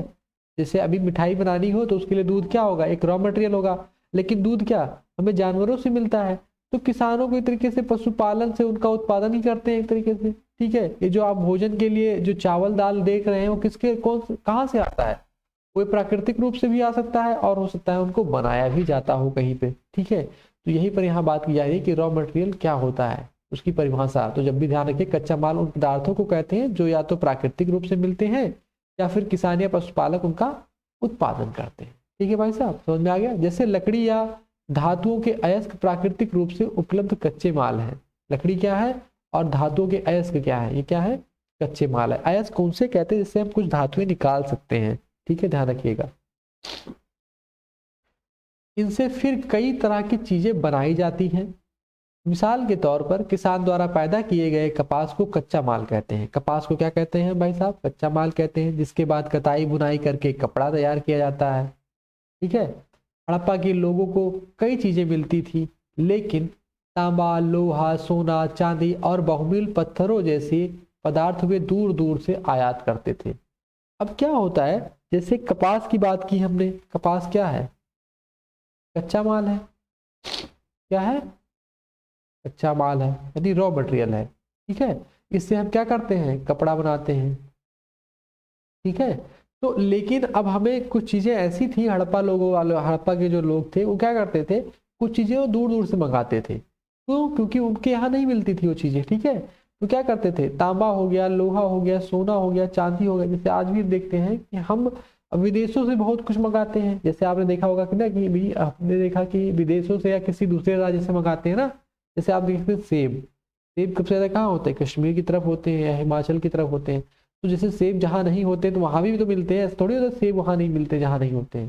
जैसे आपके यहाँ जो चीज़ें नहीं होती हैं वो भी मिलती हैं, तो हम कहाँ से मंगाते हैं, किसी दूसरे राज्य से मंगाते हैं। तो वैसे हड़प्पा के लोग भी क्या करते थे, कई सारी चीज़ों को बाहर से मंगाते थे, ठीक है। जैसे काजू हो गया, बादाम हो गया, भाई आपके यहाँ नहीं हो रहा है तो क्या खाएंगे ही नहीं, हम मंगाएंगे कहीं से, हम क्या करेंगे, दूसरे राज्यों से मंगाएंगे, तो दुकानों पर मिलती हैं आपको। तो वैसे वो लोग क्या करते थे, बाहर से ही तांबा, लोहा, सोना, चांदी मंगवाते थे, ठीक है। बहुमूल्य पत्थर जैसे पदार्थों को वो दूर दूर से आयात करते थे। जो बहुमूल्य पत्थर होते थे जिनसे वो अपने गहने बनाते थे, उनको भी वो क्या करते थे, दूर दूर से मंगाते थे। कह रहा है ये हड़प्पा के लोग तांबे का आयात संभवतः आज के राजस्थान से करते थे। देखिए यहाँ पर ये हाईलाइट कर लीजिएगा, इंपॉर्टेंट है, तांबे का आयात कहाँ से होता था हमारा, राजस्थान से करते थे, ठीक है। ये पूछा जाता है। यहाँ तक कि आयात मतलब आना, आना का मतलब उसको हम मंगा रहे हैं, निर्यात का मतलब जाना, निकालना, तो उसको हम निर्यात मतलब बाहर भेज रहे हैं, ठीक है। तो आयात और निर्यात में कंफ्यूजन न रखिएगा। आयात का मतलब क्या हो रहा है, हम मंगवा रहे हैं किसी चीज को। कह रहा है यहाँ तक कि पश्चिम एशियाई देश ओमान से भी तांबे का आयात किया जाता था। यानी तांबा जरूरी नहीं है कि हम केवल राजस्थान से, तांबा हम कहाँ से मंगाते थे, हम जो पश्चिम का एशियाई देश है क्या, ओमान, वहां से भी हम तांबे का क्या करते थे, आयात करते थे। कांसा बनाने के लिए तांबे के साथ मिलाई जाने वाली धातु टिन का आयात आधुनिक ईरान और अफगानिस्तान से किया जाता था। हमने क्या किया था, कांसा भी बनाना सीख लिया था। क्या बनाना सीख लिया था, कांसा, कांसा आप कह सकते हैं या कांस्य कह सकते हैं इसको, ठीक है। आपने कांस्य पदक से सुना होगा कांस्य का नाम। इसको बनाया कैसे जाता था, इसको बनाया जाता था तांबा, ठीक है, तांबा प्लस टिन को मिला करके, एक फॉर्मूला याद रखिएगा, T प्लस टी इक्वल्स के, टी के, तांबा और टिन को मिला करके क्या बनता था, कांसा बनता था, ठीक है बच्चों, ये ध्यान रखिएगा।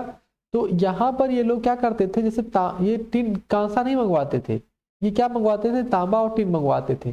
और तांबा और टिन हमने तांबे के बारे में बता ही दिया, ओमान से हमारा आता था और राजस्थान से भी आता था, ये मंगवाते थे। और कांसा बनाने के लिए क्या था, तांबे के लिए जो टिन मिलाते थे, टिन का आयात कहाँ से था, ईरान और अफगानिस्तान से किया जाता था। सोने का आयात कहाँ से होता था, कर्नाटक से होता था। कहाँ से, कर्नाटक से। ये भी इंपॉर्टेंट है, इसको मैं हाईलाइट कर दे रहा हूँ, ठीक है। सोने का आयात आधुनिक कर्नाटक से किया जाता था, और बहुमूल्य पत्थर का आयात कहाँ, गुजरात, ईरान और अफगानिस्तान से किया जाता था। यानी इनको जिन चीजों की जरूरत होती थी ये क्या करते थे, बाहर से मंगवाते थे, ठीक है बच्चों। चलिए, चीजों को एक जगह से दूसरी जगह ले जाया जाता था। अब यहां पर क्वेश्चन मार्क लग गया है, ठीक है। चीजों को एक जगह से दूसरी जगह कैसे ले जाया जाता था, यहाँ पर एक क्वेश्चन मार्क है, कैसे ले जाया जाता था। तो उसके लिए हमें एक खिलौना मिला हुआ है, ठीक है। यहाँ कह रहा है कि इन चित्रों को देखो, एक खिलौना है और दूसरी ओर एक मुहर है। देखिए यहाँ पर एक मुहर बनी हुई है, एक मुहर है ना, ये आयताकार मुहर है। देखिए हमने आयताकार मुहर की बात की थी, ठीक है। तो अब ये कह रहे हैं कि भाई साहब यहाँ पर एक खिलौना मिला हुआ, खिलौना किसका मिला हुआ है, एक रथ मिला हुआ है हमें, बैलगाड़ी जैसा ना। तो हम ये कह रहे हैं कि भाई जैसे जो चीजें मंगवाते थे, मोटरसाइकिल नहीं थी, रेलगाड़ी नहीं थी, बैलगाड़ी नहीं थी, तो कैसे मंगवाते थे। तो वहां पर हो सकता है, सॉरी बैलगाड़ी की बात करो, बैलगाड़ी तो हो सकता है रही हो, उस समय ट्रेन नहीं थी, मोटरसाइकिल नहीं थी, तो हो सकता है ये लोग किससे मंगवाते हो, बैलगाड़ी से मंगवाते रहे हो। ठीक है, यहाँ देखिए हमें क्या दिख रहा है, यहाँ पर यहाँ हमें नाव का चित्र दिख रहा है ना, ये देखिए नाव का चित्र दिख रहा है ना। तो हो सकता है ये लोग क्या नाव के माध्यम से भी मंगवाते रहे हो, इसके माध्यम से, नाव के माध्यम से, क्योंकि मुहर पे नाव बनी है और जो चीजें आप उस समय देखेंगे वही तो बनाएंगे। तो क्या हम कह सकते हैं कि भैया वहां पर जो था नाव का चित्र बना हुआ है, तो वहां से वो लोग क्या नाव से भी सामान मंगवाते हैं, यानी समुद्री रास्तों से भी सामान आता रहा हो हमारा। ठीक है, जैसे आ जाता है समुद्री रास्तों से व्यापार होता है ना, तो उस तरीके से पहले भी हुआ करता रहा हो। कह रहे क्या तुम बता सकते हो कि हड़प्पा के लोग यातायात के लिए किन साधनों का प्रयोग करते थे। देखिए हमने बताया नहीं, जो बैलगाड़ी हो गई और जो आपकी नाव हो गई, इन साधनों का हो सकता है वो लोग प्रयोग किया करते रहे हो। ठीक है, पिछले अध्याय में क्या तुमको पहिए वाले वाहन की जानकारी दी गई है? जी बिल्कुल नहीं दी गई थी। पिछले अध्याय कैसा था, वो उनको तो कुछ पता ही नहीं था भाई, वो तो केवल बस आखेट करते थे, किसी तरीके से वो कृषि और पशुपालन सीख गए थे, उनको पहिए की कोई जानकारी नहीं थी। तो ना हमें जानकारी दी ही गई है, ना मैंने आपको दी है, ना हमें बुक से मिली है। ठीक है, चलिए बात करते हैं नगरों में रहने वालों के लिए भोजन। अच्छा, अब देखिए हमने पहले क्या देखा था, वो लोग आखेटक थे, संग्राहक थे, जड़ों को खोद के खाते थे। अच्छा, इनके लिए भोजन क्या था ये भी हम जान लेते हैं। ठीक है, ये कह रहा है कि लोग नगरों के अलावा गांवों में भी रहते थे। ठीक है, ऐसा नहीं था कि नगर ही थे, नगरों के अलावा कहाँ था, गांव में भी रहते थे। हमें लेकिन हम नगर के बारे में पढ़ रहे हैं, तो वहां हमें जो नगर मिले हैं उनकी बात कर रहे हैं। ठीक है, वे अनाज उगाते थे और जानवर पालते थे। ठीक है, जो गांव में लोग रहते थे क्या करते थे, अनाज उगाते थे और जानवर पालते थे। किसान और चरवाहे ही शहर में रहने वाले शासकों, लेखकों और दस्तकारों को खाने के सामान देते थे। जो किसान होते थे, जो चरवाहे होते थे, वही शहरों के लोगों को क्या करते थे, खाना पीना। जैसे आज आप भी जाते हैं मार्केट में, लेकिन हम क्या करते हैं, देखते हैं जो सामान हमें मिलता है एक तरीके से वो किसान ने ही पैदा किया है। तो जो किसान अगर पैदा करेगा मार्केट में बेचेगा तभी तो हम खरीदने जाएंगे। तो वही यहाँ पर कह रहा है कि जो शासक थे, जो लेखक थे शहर में, ठीक है, जो रहने वाले शहर के लोग थे, उनको खाने का सामान कौन देता था, किसान देते थे और चरवाहे देते थे। जो पशुपालक थे, जो पशु पालते थे, और जो क्या थे, किसान थे। ठीक है, जैसे दूध देने वाला आपके यहाँ आता है, तो एक तरीके से क्या वो चरवाहा हो गया उस समय, क्योंकि उसने क्या कई सारी भैंस या गाय रख रखी हैं, और जिससे वो क्या दूध निकालता है और आपको आकर के देता है। ठीक है, पौधों के अवशेषों से पता चलता है कि हड़प्पा के लोग गेहूं, जौ, दालें, मटर, धान, तिल और सरसों उगाते थे।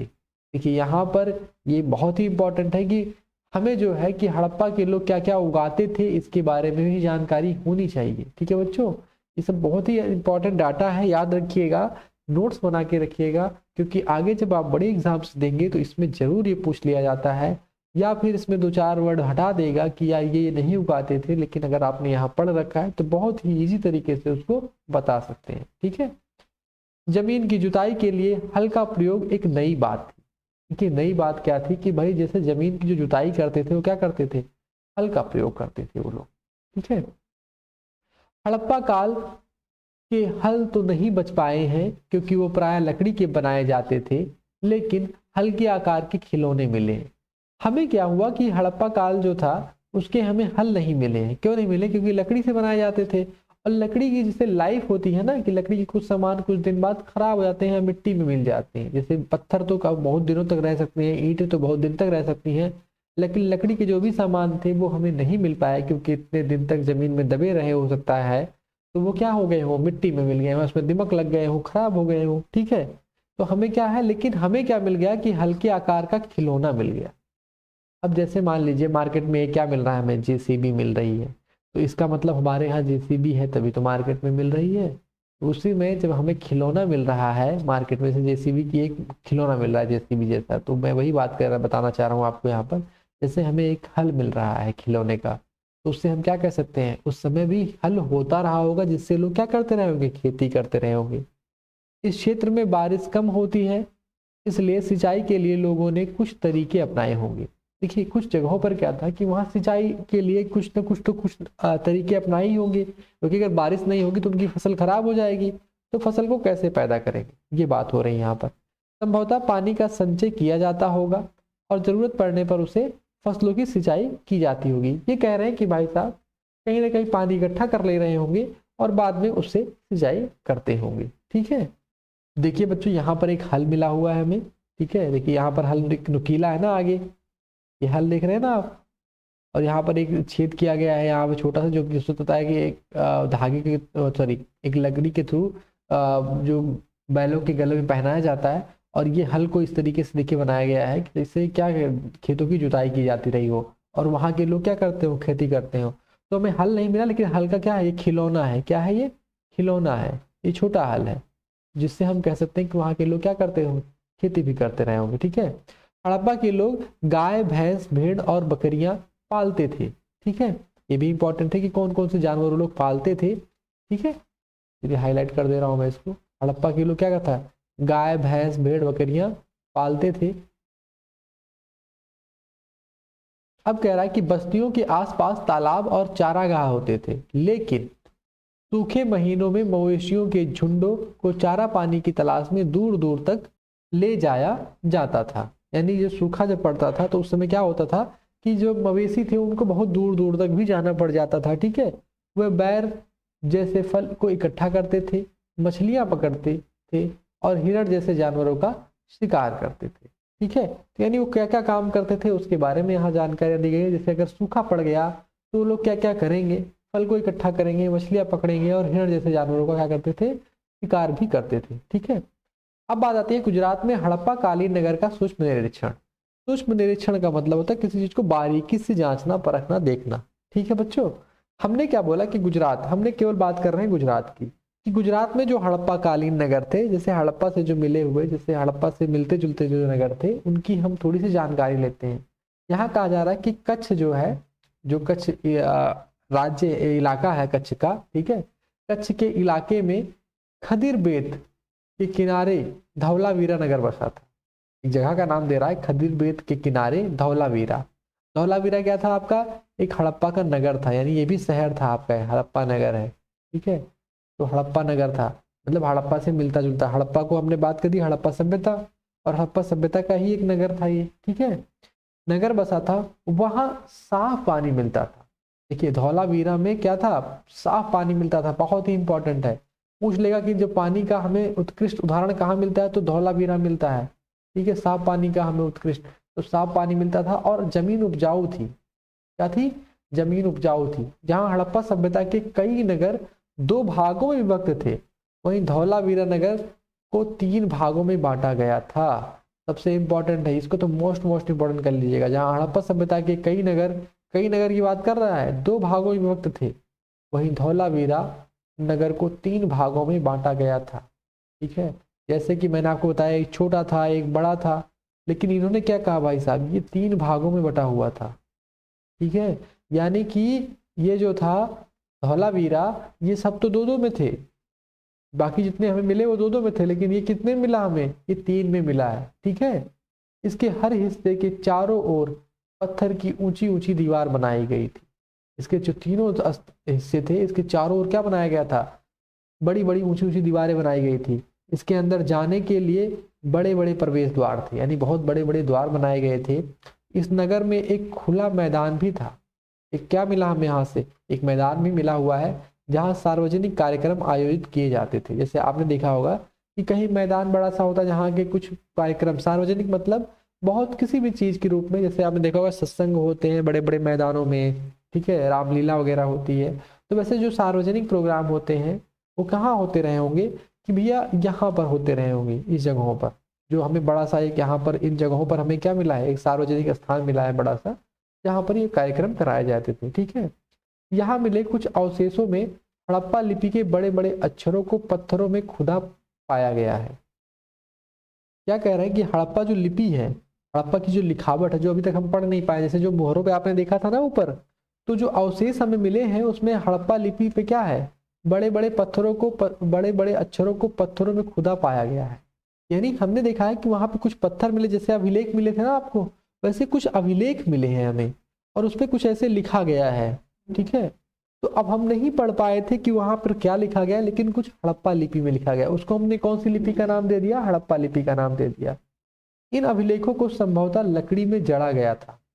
इनमें किसको जड़ा गया था? लकड़ी में जड़ा गया था। ये पत्थर था, इनको लकड़ी में क्या किया गया था? जड़ा गया था, इनकी फ्रेम बनाई गई थी लकड़ी की, ठीक है। यह एक अनोखा अवशेष है। अनोखा क्यों था भाई साहब? क्योंकि इस पे कुछ लिखा भी गया है और उसके बाद इसकी फ्रेमिंग भी की गई है। जैसे आपके घर में कोई फोटो हो, उसकी फ्रेम लगवा लीजिए आप, तो लकड़ी से क्या किया गया था? जड़ा गया था। क्योंकि आमतौर पर हड़प्पा के लेख मुहर जैसी छोटी वस्तुओं पर पाए जाते थे। अभी तक हमने क्या देखा कि जो मुहर मिलते थे हमने उसी पे कुछ लिख दिया गया, एक में जानवर का चित्र बना दिया गया भाई साहब ऐसे, ठीक है, एक गेंडे वाला जैसे बना दिया गया, या आपने किसी और जानवर का चित्र बना दिया, हिरण का, मोर का। लेकिन अभी तक ऐसी चीजें थी। लेकिन अब क्या हुआ, कोई जानवर का चित्र तो नहीं मिला हमें, हमें मिला कि एक पत्थर था, वो फ्रेम बनाई गई लकड़ी की और उस पर कुछ लिखा हुआ था, तो एक अनोखा माना गया इसको। और ये पूरी लाइन ही इंपॉर्टेंट है, तो इसको मैं थोड़ा सा हाईलाइट अगर बात करूं तो इसमें ध्यान रखिएगा कि यहाँ पर यहाँ पर इसके चारों ओर दीवारें बनाई गई हैं, इसके अंदर जाने के लिए बड़े प्रवेश द्वार थे, ठीक है, और एक खुला मैदान भी था, ये भी इंपॉर्टेंट है, ठीक है। तो हड़प्पा लिपि में क्या था, हमें एक पत्थर भी खुदा पाया गया है, ठीक है, हड़प्पा लिपि में बड़े बड़े अक्षरों में पत्थरों को खुदा पाया गया है, ये भी इंपॉर्टेंट है, ठीक है। और इसको क्या किया गया है, संभवतः लकड़ी में जड़ा गया था, लकड़ी में जड़ा गया था, ऐसा भी हमें सच मिला हुआ है, ये भी इंपॉर्टेंट है, ठीक है। तो ये ध्यान रखिएगा। चलिए आगे बढ़ते हैं। गुजरात के बारे में पढ़ रहे हैं तो गुजरात में बात करता है, गुजरात की खंभात की खाड़ी में मिलने वाली साबरमती की एक उपनदी के किनारे बसा लोथल। लोथल जो हमने आपको मैप में दिखाया था, ठीक है, ये किसके नदी के किनारे बसा हुआ एक तो नगर ऐसे स्थान पर बसा था जहां कीमती पत्थर जैसा कच्चा माल आसानी से मिल जाता था। वहां क्या था, कीमती पत्थर, ये क्या था, कच्चा माल ही तो था। कच्चा माल क्यों था? क्योंकि इससे हमें कुछ आइटम बना सकते थे हम, अब माला बना सकते हैं, ठीक है, अंगूठियां बना सकते थे, बहुत सारी चीजें हम बना सकते थे इससे। तो हमें क्या, हमारे लिए क्या था, कीमती पत्थर एक कच्चा माल था। और वहां पर क्या था कि आसानी से मिल जाता था, कहाँ पर, लोथल में, ठीक है। या पत्थरों, शंखों और धातुओं से बनाई गई चीजों का एक महत्वपूर्ण केंद्र था। इससे जो पत्थर से चीजें बनती हैं, जो शंखों से बनती है, शंख मिलते हैं ना समुद्र में, और जो धातुएं मिलती हैं, तो उनसे बनाई गई चीजों का एक महत्वपूर्ण केंद्र था, सेंटर था ये, यहाँ पर वो चीजें बनाई जाती थी। इस नगर में एक भंडार गृह भी था। भंडार गृह मतलब जैसे हमने कहा नहीं, हमें हर जगह भंडार गृह मिले हैं, लगभग लगभग कई जगहों पर मिले हैं, तो हमें लोथल में भी भंडार गृह मिले हैं। भंडार गृह मतलब क्या होता है, सामानों को रखने की जगह, एक गोदाम, ठीक है। इस भंडार गृह में कई मुहरें और मुद्रांकन या मुहर बंदी, गीली मिट्टी पर दबाने से बनी उनकी छाप। मुहर बंदी क्या मिली हमें कि जो आपने देखा होगा ना कहीं पर मुहर, आपके जो पेपर है, ठीक है, मुहरे तो हो गया, जैसे स्टाम्प हो गया आपका, मुद्रांकन हो गया, ठीक है, उनका अंकन मिलता है, और मुहर बंदी भी मिली है। मुहर बंदी का मतलब होता है इसे क्या, जैसे गीली मिट्टी के ऊपर उनकी छाप हमें मिली है, उसको हम मुहर बंदी बोलते हैं। जैसे आपके पेपर के ऊपर हमने एक स्टाम्प मार दिया तो उसको हम मुहर बंदी ही बोलेंगे, तो वो छप गया ना वहां पर। तो वैसे गीली मिट्टी पर ही उन्होंने क्या किया था, उसकी एक छाप मिली है, तो हो सकता है मिट्टी के ऊपर उन्होंने कुछ लगा करके और उसको छापा हो, तो वो उसको मुहर बंदी का नाम देते हैं, ठीक है। देखिए लोथल का बंदरगाह, ये बहुत ही इंपॉर्टेंट है, वहां पर हमें एक बंदरगाह मिला हुआ है, ठीक है, जिसको हम बंदरगाह के नाम से जानते हैं। और ये बहुत ही ज्यादा इंपॉर्टेंट इसलिए हो जाता है क्योंकि वो उस समय जो लोथल था, लोथल माना जाता था कि एक प्रमुख बंदरगाह था उस सभ्यता का, जहां से चीजों का व्यापार होता था। बंदरगाह कैसे होते हैं, जो समुद्र के किनारे बने होते हैं बंदरगाह, ठीक है, और वहां पर जहाजों के आने जाने की व्यवस्था होती है बच्चों, ठीक है, और वहां से व्यापार भी होता है। तो लोथल क्या था, एक प्रमुख बंदरगाह था इस सभ्यता का, ठीक है। यहाँ बड़ा तालाब लोथल का बंदरगाह रहा होगा। जो ये बड़ा तालाब बात की जा रही है, इसको कहा गया कि इसको क्या कहा गया है, इसको कहा गया कि लोथल का बंदरगाह रहा होगा जहां समुद्र के रास्ते आने वाली नावें रुकती थी। नाव क्या आती थी, यहाँ रुकती थी, और संभवतः यहाँ पर माल चढ़ाया उतारा जाता था, क्योंकि हम ये जानते हैं कि समुद्र के जरिए भी हमारा व्यापार होता है बच्चों, ठीक है। तो उससे क्या होता है कि जैसे जब कोई सामान बाहर से हम मंगवाते थे, ओमान से मंगवा रहे हैं हम, अरब कंट्रीज से मंगवा रहे हैं, तो क्या होता था, वो वहाँ पे उतरेगा, और जो यहाँ से सामान जाना है, जैसे कीमती पत्थर वगैरह जो यहाँ मिलते थे, वो अगर वहाँ जाने हैं तो उनको भी उन पे क्या चढ़ाया जाता रहा होगा। और नाव का तो मुद्रांकन, सॉरी, नाव की जो चीजें हैं वो तो हमें पहले ही मिल गई है वहां पर, ठीक है। तो इससे हम जान सकते हैं कि नाव का प्रयोग तो वहां होता ही रहा होगा, ठीक है। चलिए आगे बढ़ते हैं। इसके बारे में यहाँ एक इमारत मिली है जहाँ संभवतः मनके बनाने का काम होता था, यानी लोथल में क्या होता रहा होगा, मनके बनाने का भी काम होता रहा होगा। मनके मैंने बताया नहीं कि जैसे उसमें जो पिरो के बनाया जाता है, यानी मोतियों के अंदर आप क्या कर दीजिए, एक छेद कर दीजिए, जैसे मोती है, मोती के अंदर एक छेद कर दीजिए, तो उसमें क्या हो गया, अब ये मोती जो है जुड़ती चली जाएगी, तो इसको मनका बोला जाएगा। क्या बोला जाएगा, मनका बोला जाएगा। ठीक है, इस तरीके से मनके बनाने का क्या था, वहां पर कारखाना भी हो सकता है, संभवतः वहां हो, क्योंकि वहां पर क्या होता रहा, मनके बनाने का काम होता था। पत्थर के टुकड़े, अधबने मनके, मनके बनाने वाले उपकरण और तैयार मनके भी यहाँ मिले हैं। तो हमें जो सामान मिला हुआ है कि बेस पे हमने क्या कहा कि वहां मनके बनाने का काम होता रहा होगा। मुद्रा या मुहर, मुहर को मुद्रा भी कहते थे, ध्यान रखिएगा बच्चों। और मुद्रांकन या मुहरबंदी, मुहरबंदी मैंने बता ही दी, किसी चीज पे से मुहरबंदी, ये देखिए क्या लिखा गया, ये मुहरबंदी ही लिखी गई है ना, यहाँ देखिए इस चौकोर में बनाया गया है। ठीक है, ये देखिए एक मुहरी लगाई गई है यहाँ पर। ठीक है, तो कहा जा रहा है कि मोहरों का प्रयोग सामान से भरे उन डिब्बों या थैलों को चिन्हित करने के लिए किया जाता था, जिससे एक जगह से दूसरी जगह भेजा जाता था। थैले को बंद करने के बाद उनके मुहाने पर गीली मिट्टी पोत कर उन पर मुहर लगाई जाती थी। मुहर की छाप को मुहरबंदी कहते हैं। देखिए मुहरबंदी का एक अच्छा सा उदाहरण मिल गया आपको कि मुहर की छाप को क्या कहते हैं हम लोग, मुहर बंदी कहते हैं। ठीक है, तो इसको हाईलाइट भी कर देता हूं कि मुहर की छाप को मुहरबंदी कहते हैं। अब कह रहा है कि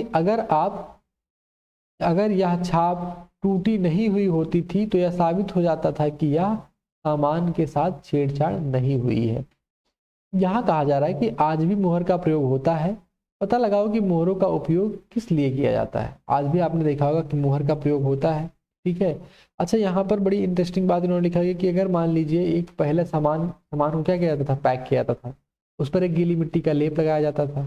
ठीक है, और अगर उस लेप के ऊपर क्या करते थे ये लोग, एक लेप के ऊपर एक मुहर मारते थे। ऐसे देखिए यहाँ मुहर मारी गई है ना, तो उस पर एक मुहर की छाप डाली जाती थी। ठीक है, क्यों, क्योंकि अगर मान लीजिए गीली मिट्टी है, अगर आपने उस थैले को खोला तो क्या हो जाता, वो मुहर टूट जाएगी, जिससे पता चल जाएगा कि वो सामान यूज किया गया है।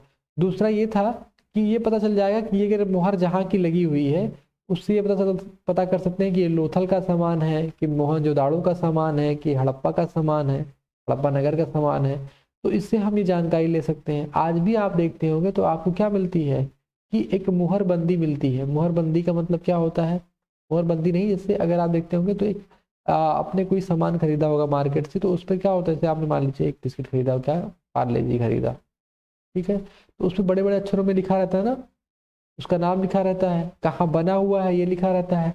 तो कहीं ना कहीं वो भी तो मुहर का ही तो काम कर रहा है कि वो अपना एक प्रोडक्ट का क्या कर रहा है, प्रचार कर रहा है, और कहाँ बना हुआ है और किसने बनाया है वो प्रोडक्ट या बिस्किट, वो किसने बनाया हुआ है पार्ले जी का। तो कहीं ना कहीं वो भी क्या है, एक प्रचार ही करना हो गया। और वो क्या होता है, आगे से बंद होता है ना, पूरी तरीके से लॉक होता है। अगर कोई अगर उसको ओपन करता है तो पता चल जाएगा ना ओपन किया है, या चाहे आप बॉटल लेने जाइए किसी चीज़ की, तो वो क्या होता है, उस पर एक लॉक लगा होता है ना, तो उससे हम क्या कर सकते हैं, जान सकते हैं कि अगर किसी ने ओपन किया तो हमें पता चल जाएगा।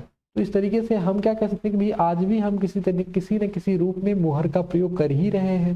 लेकिन चूंकि अब टेक्नोलॉजी ज़्यादा विकसित हो गई है तो हम मुहर का प्रयोग क्या है, विकसित तौर पर कर रहे हैं। ठीक है, अब हम पुरानी मुहरों का एक गीली मिट्टी लगा करके, कितनी गीली मिट्टी लेकर के आएंगे, कहाँ कहाँ लगाएंगे। ठीक है, तो इसलिए अब हम प्रिंटर आ गए हमारे पास। ठीक है, हम प्रिंट करके चिपका देते हैं, लिख देते हैं। ठीक है, तो इस तरीके से किया जाता है। चलिए,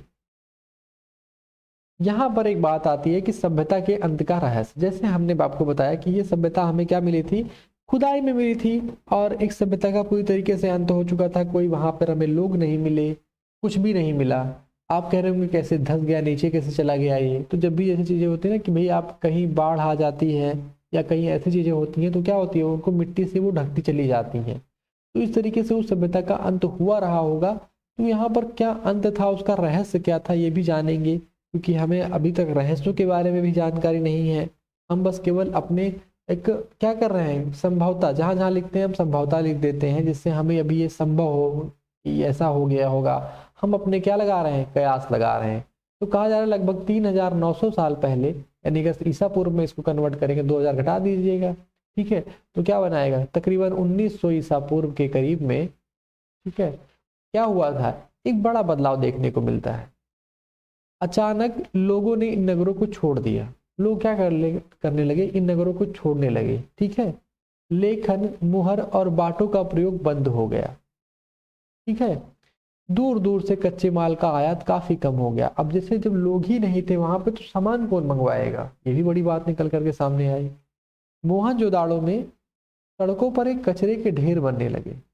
जब वहां से लोग ही निकल गए तो क्या हुआ, वहां पर कचरों के ढेर बनने लगे, जल निकास प्रणाली क्या हो गई, नष्ट हो गई, और सड़कों पर ही झुग्गी नुमा घर बनाए जाने लगे। वहां पर ये था कि भाई कुछ लोग क्या थे, सड़कों पर ही किसी ने झुग्गी उग्गी बना करके वहीं रहने लग गए थे कुछ लोग तो। ठीक है, यह सब क्यों हुआ, एक क्वेश्चन मार्क लगा है, कुछ पता नहीं, उसी को कुछ इसकी जानकारी नहीं है। और कुछ विद्वानों का कहना है कि नदियां सूख गई थी।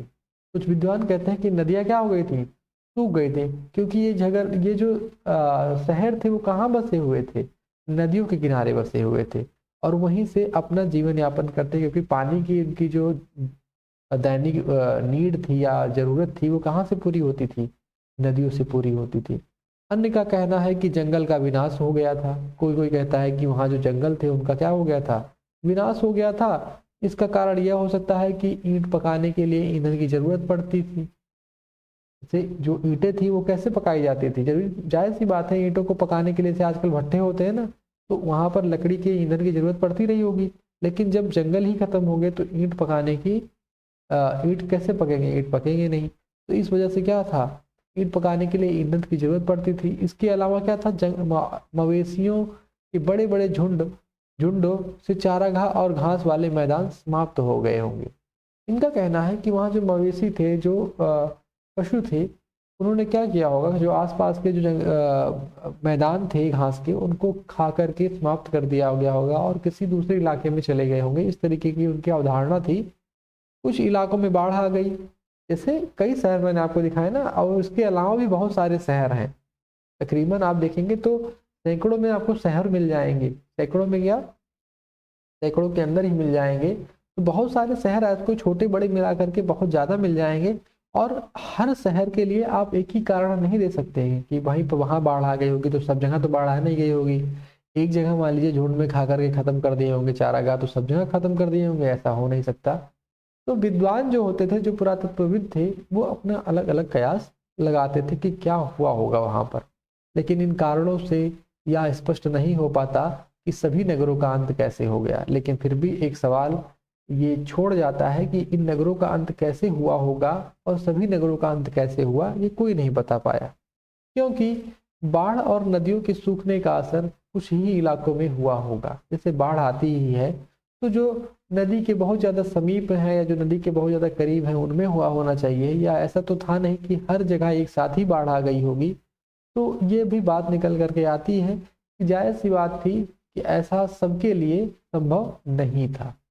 कुछ विद्वानों का कहना है कि ऐसा लगता है कि शासकों का नियंत्रण समाप्त हो गया, जैसे कोई शासक वर्ग ही नहीं रह गया वहां पर, किसी ने जो शासक करते थे वो उनका नियंत्रण नहीं रह गया वहां पर। जैसे मान लीजिए आपके यहाँ पर क्या है, जो आपके प्रधानमंत्री हैं, मुख्यमंत्री हैं, कोई शासक वर्ग है ना, जैसे कोई कानून व्यवस्था चल रही है, लेकिन वहां पर क्या धीरे धीरे शासक वर्ग ही समाप्त हो गया होगा। जो भी हुआ हो, परिवर्तन का असर बिल्कुल साफ दिखाई देता है। आधुनिक पाकिस्तान के सिंध और पंजाब की बस्तियां उजड़ गई थीं। कई लोग पूर्व और दक्षिण के इलाके में नई और छोटी बस्तियों में जाकर बस गए। ठीक है, यानी होता क्या है कि भाई साहब, पंजाब और सिंध की जो बस्तियां थी उजड़ गई थी और कई लोग क्या थे, पूर्व और दक्षिण के इलाकों में नई और छोटी बस्तियों में जाकर बस गए थे।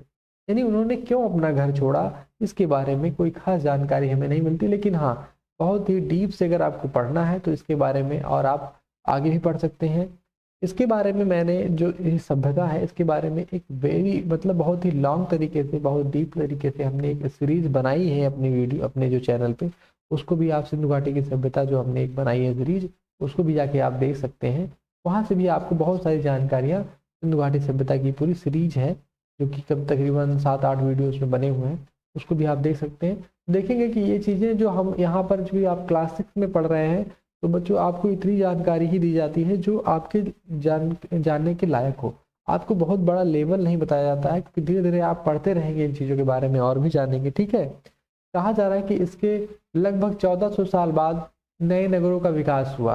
इसके बाद एक और सभ्यता आई, नए नगरों का विकास हुआ। इनके बारे में आप 5 और 8 में पढ़ेंगे, यानी अध्याय 5 में और 8 में पढ़ेंगे। क्लास नहीं कह रहा है, ये इसी के तीसरा अध्याय चल रहा है, आपके अध्याय 5 और 8 में भी उसके बारे में पढ़ेंगे कि 1400 साल मतलब ये सभ्यता तो अंत हो ही जाता है कि कब हो जाता है 1900 के करीब में, 1900 ईसा पूर्व के करीब में, और उसके बाद में 1400 साल बाद नए नगरों का विकास होता है।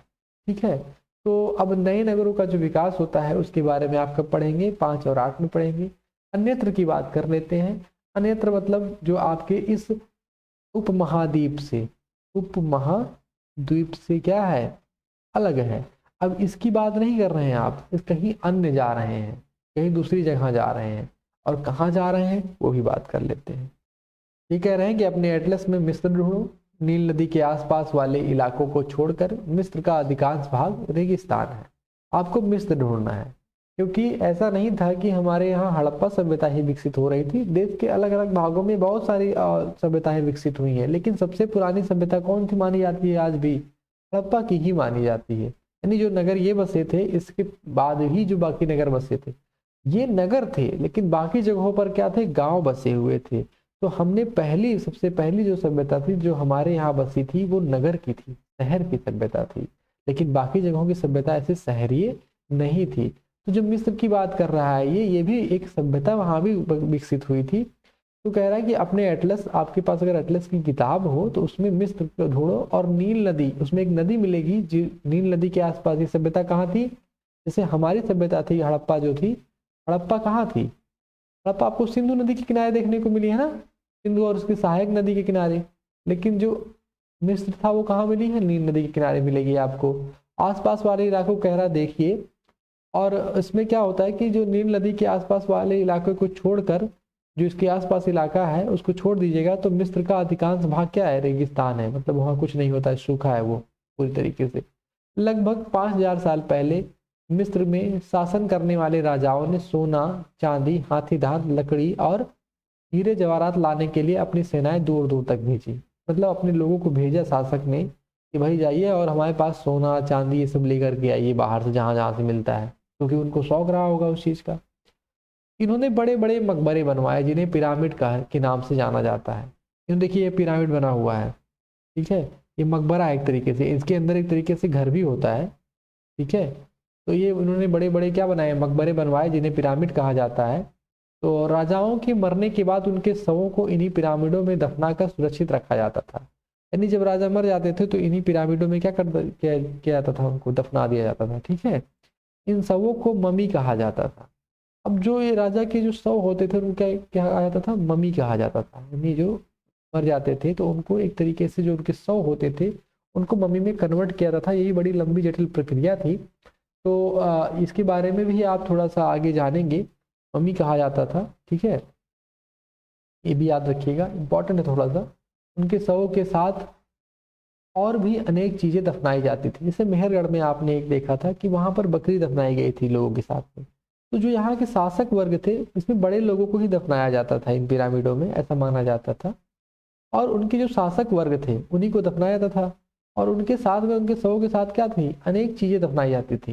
मतलब खाने के सामान, खाद्यान्न, पीने के सामान थे, वस्त्र थे उनके पहनने के, गहने उनके, बर्तन, वाद्य यंत्र, हथियार और जानवर शामिल है। मतलब उनके पास जो जानवर थे वो भी उनको क्या किया जाते थे, दफना दिए। यहाँ क्या है, कभी कभी शव के साथ उनके सेवक और सेविकाओं को भी दफना दिया जाता था। देखिए बड़ी अजीब सी बात होती है कि उनकी जो सेवक सेविकाएं थी उनको भी उन्हीं के साथ ही दफना दिया जाता था।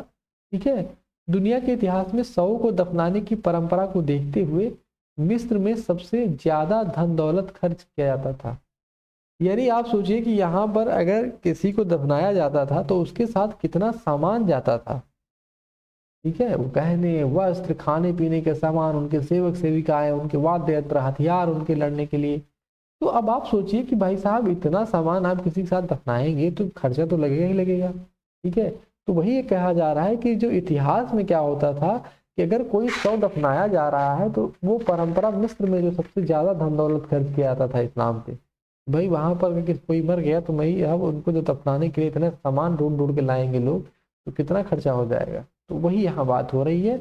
हालांकि वो शासक वर्ग थे, उनको क्या लगता, उनके पास क्या था, उनके पास तो राजा महाराजा थे, तो उनके पास इन चीज़ों की कमी भी नहीं हुआ करती थी, उनके साथ तो वो दफनाई ही जाती थी।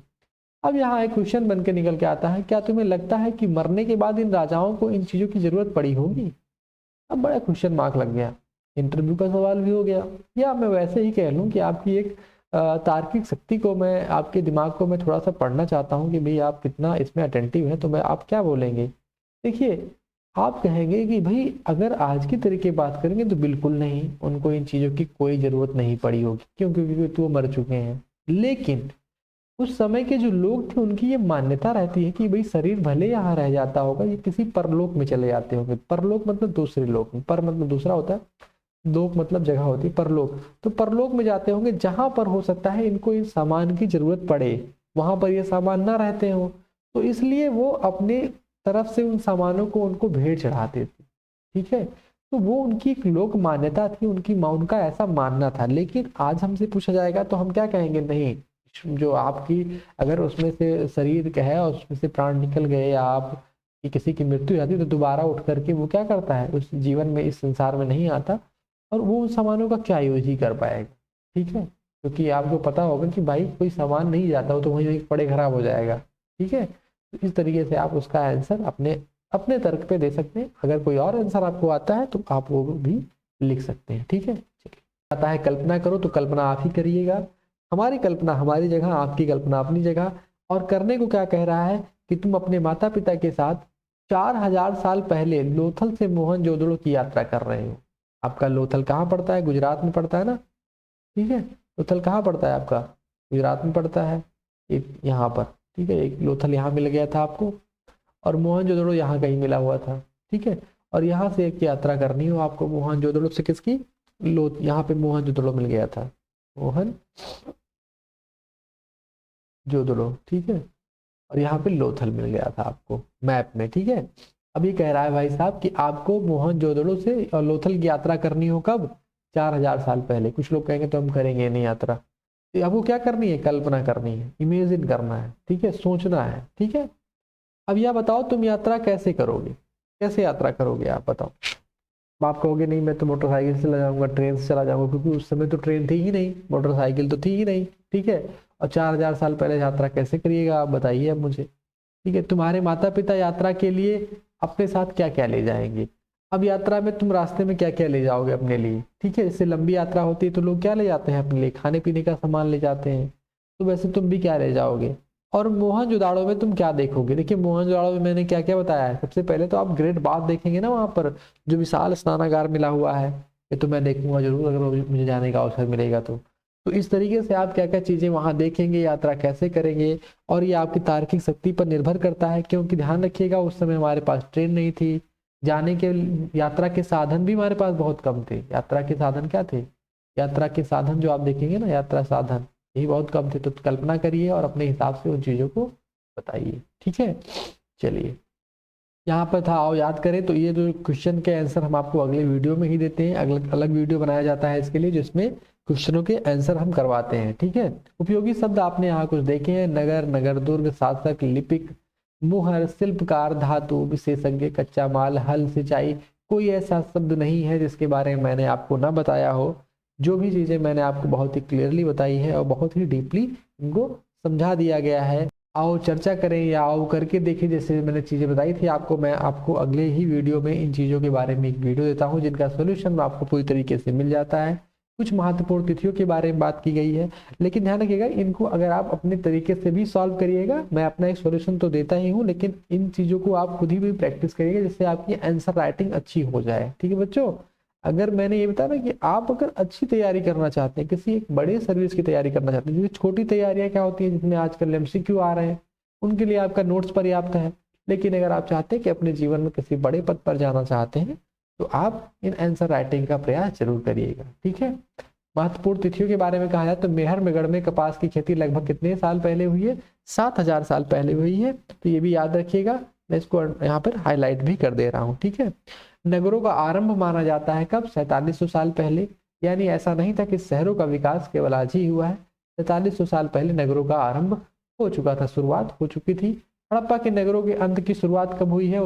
3900 साल पहले, या आप इसको अगर ईसा पूर्व में कन्वर्ट करेंगे, जब भी आपको ईसा पूर्व में कन्वर्ट करना हो तो आप 2000 उसमें से घटा दीजिएगा, ठीक है। चलिए, अन्य नगरों का विकास लगभग 2500 साल पहले, यानी कि ये जो नगर थे ये तो आ ही गए, उसके बाद अन्य नगरों का जो विकास हुआ है वो कब हुआ है, 2500 साल पहले हुआ है, यानी आज से करीब 500 2000 इसमें से अब आप माइनस करेंगे तो क्या होगा, 500 ईसा पूर्व, यानी हमारे पास 500 ईसा पूर्व के करीब में अन्य नगरों का विकास हुआ है, यानी हड़प्पा की सभ्यता जो थी वो आई और हमारे बीच से चली गई। तो इसके बारे में हमने बहुत डीपली पढ़ा, बहुत ही चीज़ों को हमने ध्यान से पढ़ा, देखा क्या हो सकता था उसमें, क्या नहीं हो सकता था, चीज़ों को जो इसके क्वेश्चन आंसर है उसको हम लिखवा ही देंगे। फिर भी आपका कोई डाउट रहता है तो आप कमेंट बॉक्स में उसको कमेंट कर सकते हैं, ठीक है, आप उसको कमेंट करिए। चैनल को अगर आपको जानकारी अच्छी लगती है, क्योंकि ये क्रम हमारा जो एनसीईआरटी का ऐसे ही चलता रहेगा, जानकारी पसंद हो तो वीडियो को एक लाइक ज़रूर करें। आप हमारा इसमें क्या करते हैं, थोड़ा सा सहयोग करते हैं, हमारे जो मोरल है, हमारा जो उत्साह को उसको और बढ़ाते हैं। जिससे आपको अगर चीज़ें पसंद आती हैं तो हमारा जो मन है वो और अच्छे तरीके से इसमें लगता है आपको पढ़ाने में या बताने में। और आपको अपने मित्रों के साथ शेयर करें, जितना ज़्यादा आप शेयर करेंगे उतना हमारा, क्योंकि ये चीज़ें में आपको फ्री ऑफ कॉस्ट, इसमें हमारी भी मेहनत लगती है, रिसर्च लगती है, तो इससे हम क्या होता है कि जब आप शेयर करते हैं इन चीज़ों को दूसरे तक पहुंचती हैं, तो हमारा भी एक पर्पज़ सॉल्व होता है कि हर बच्चे तक एक क्वालिटी एजुकेशन पहुंच जाए, ठीक है। तो मिलते हैं अगले वीडियो में, तब तक के लिए जय हिंद, जय भारत।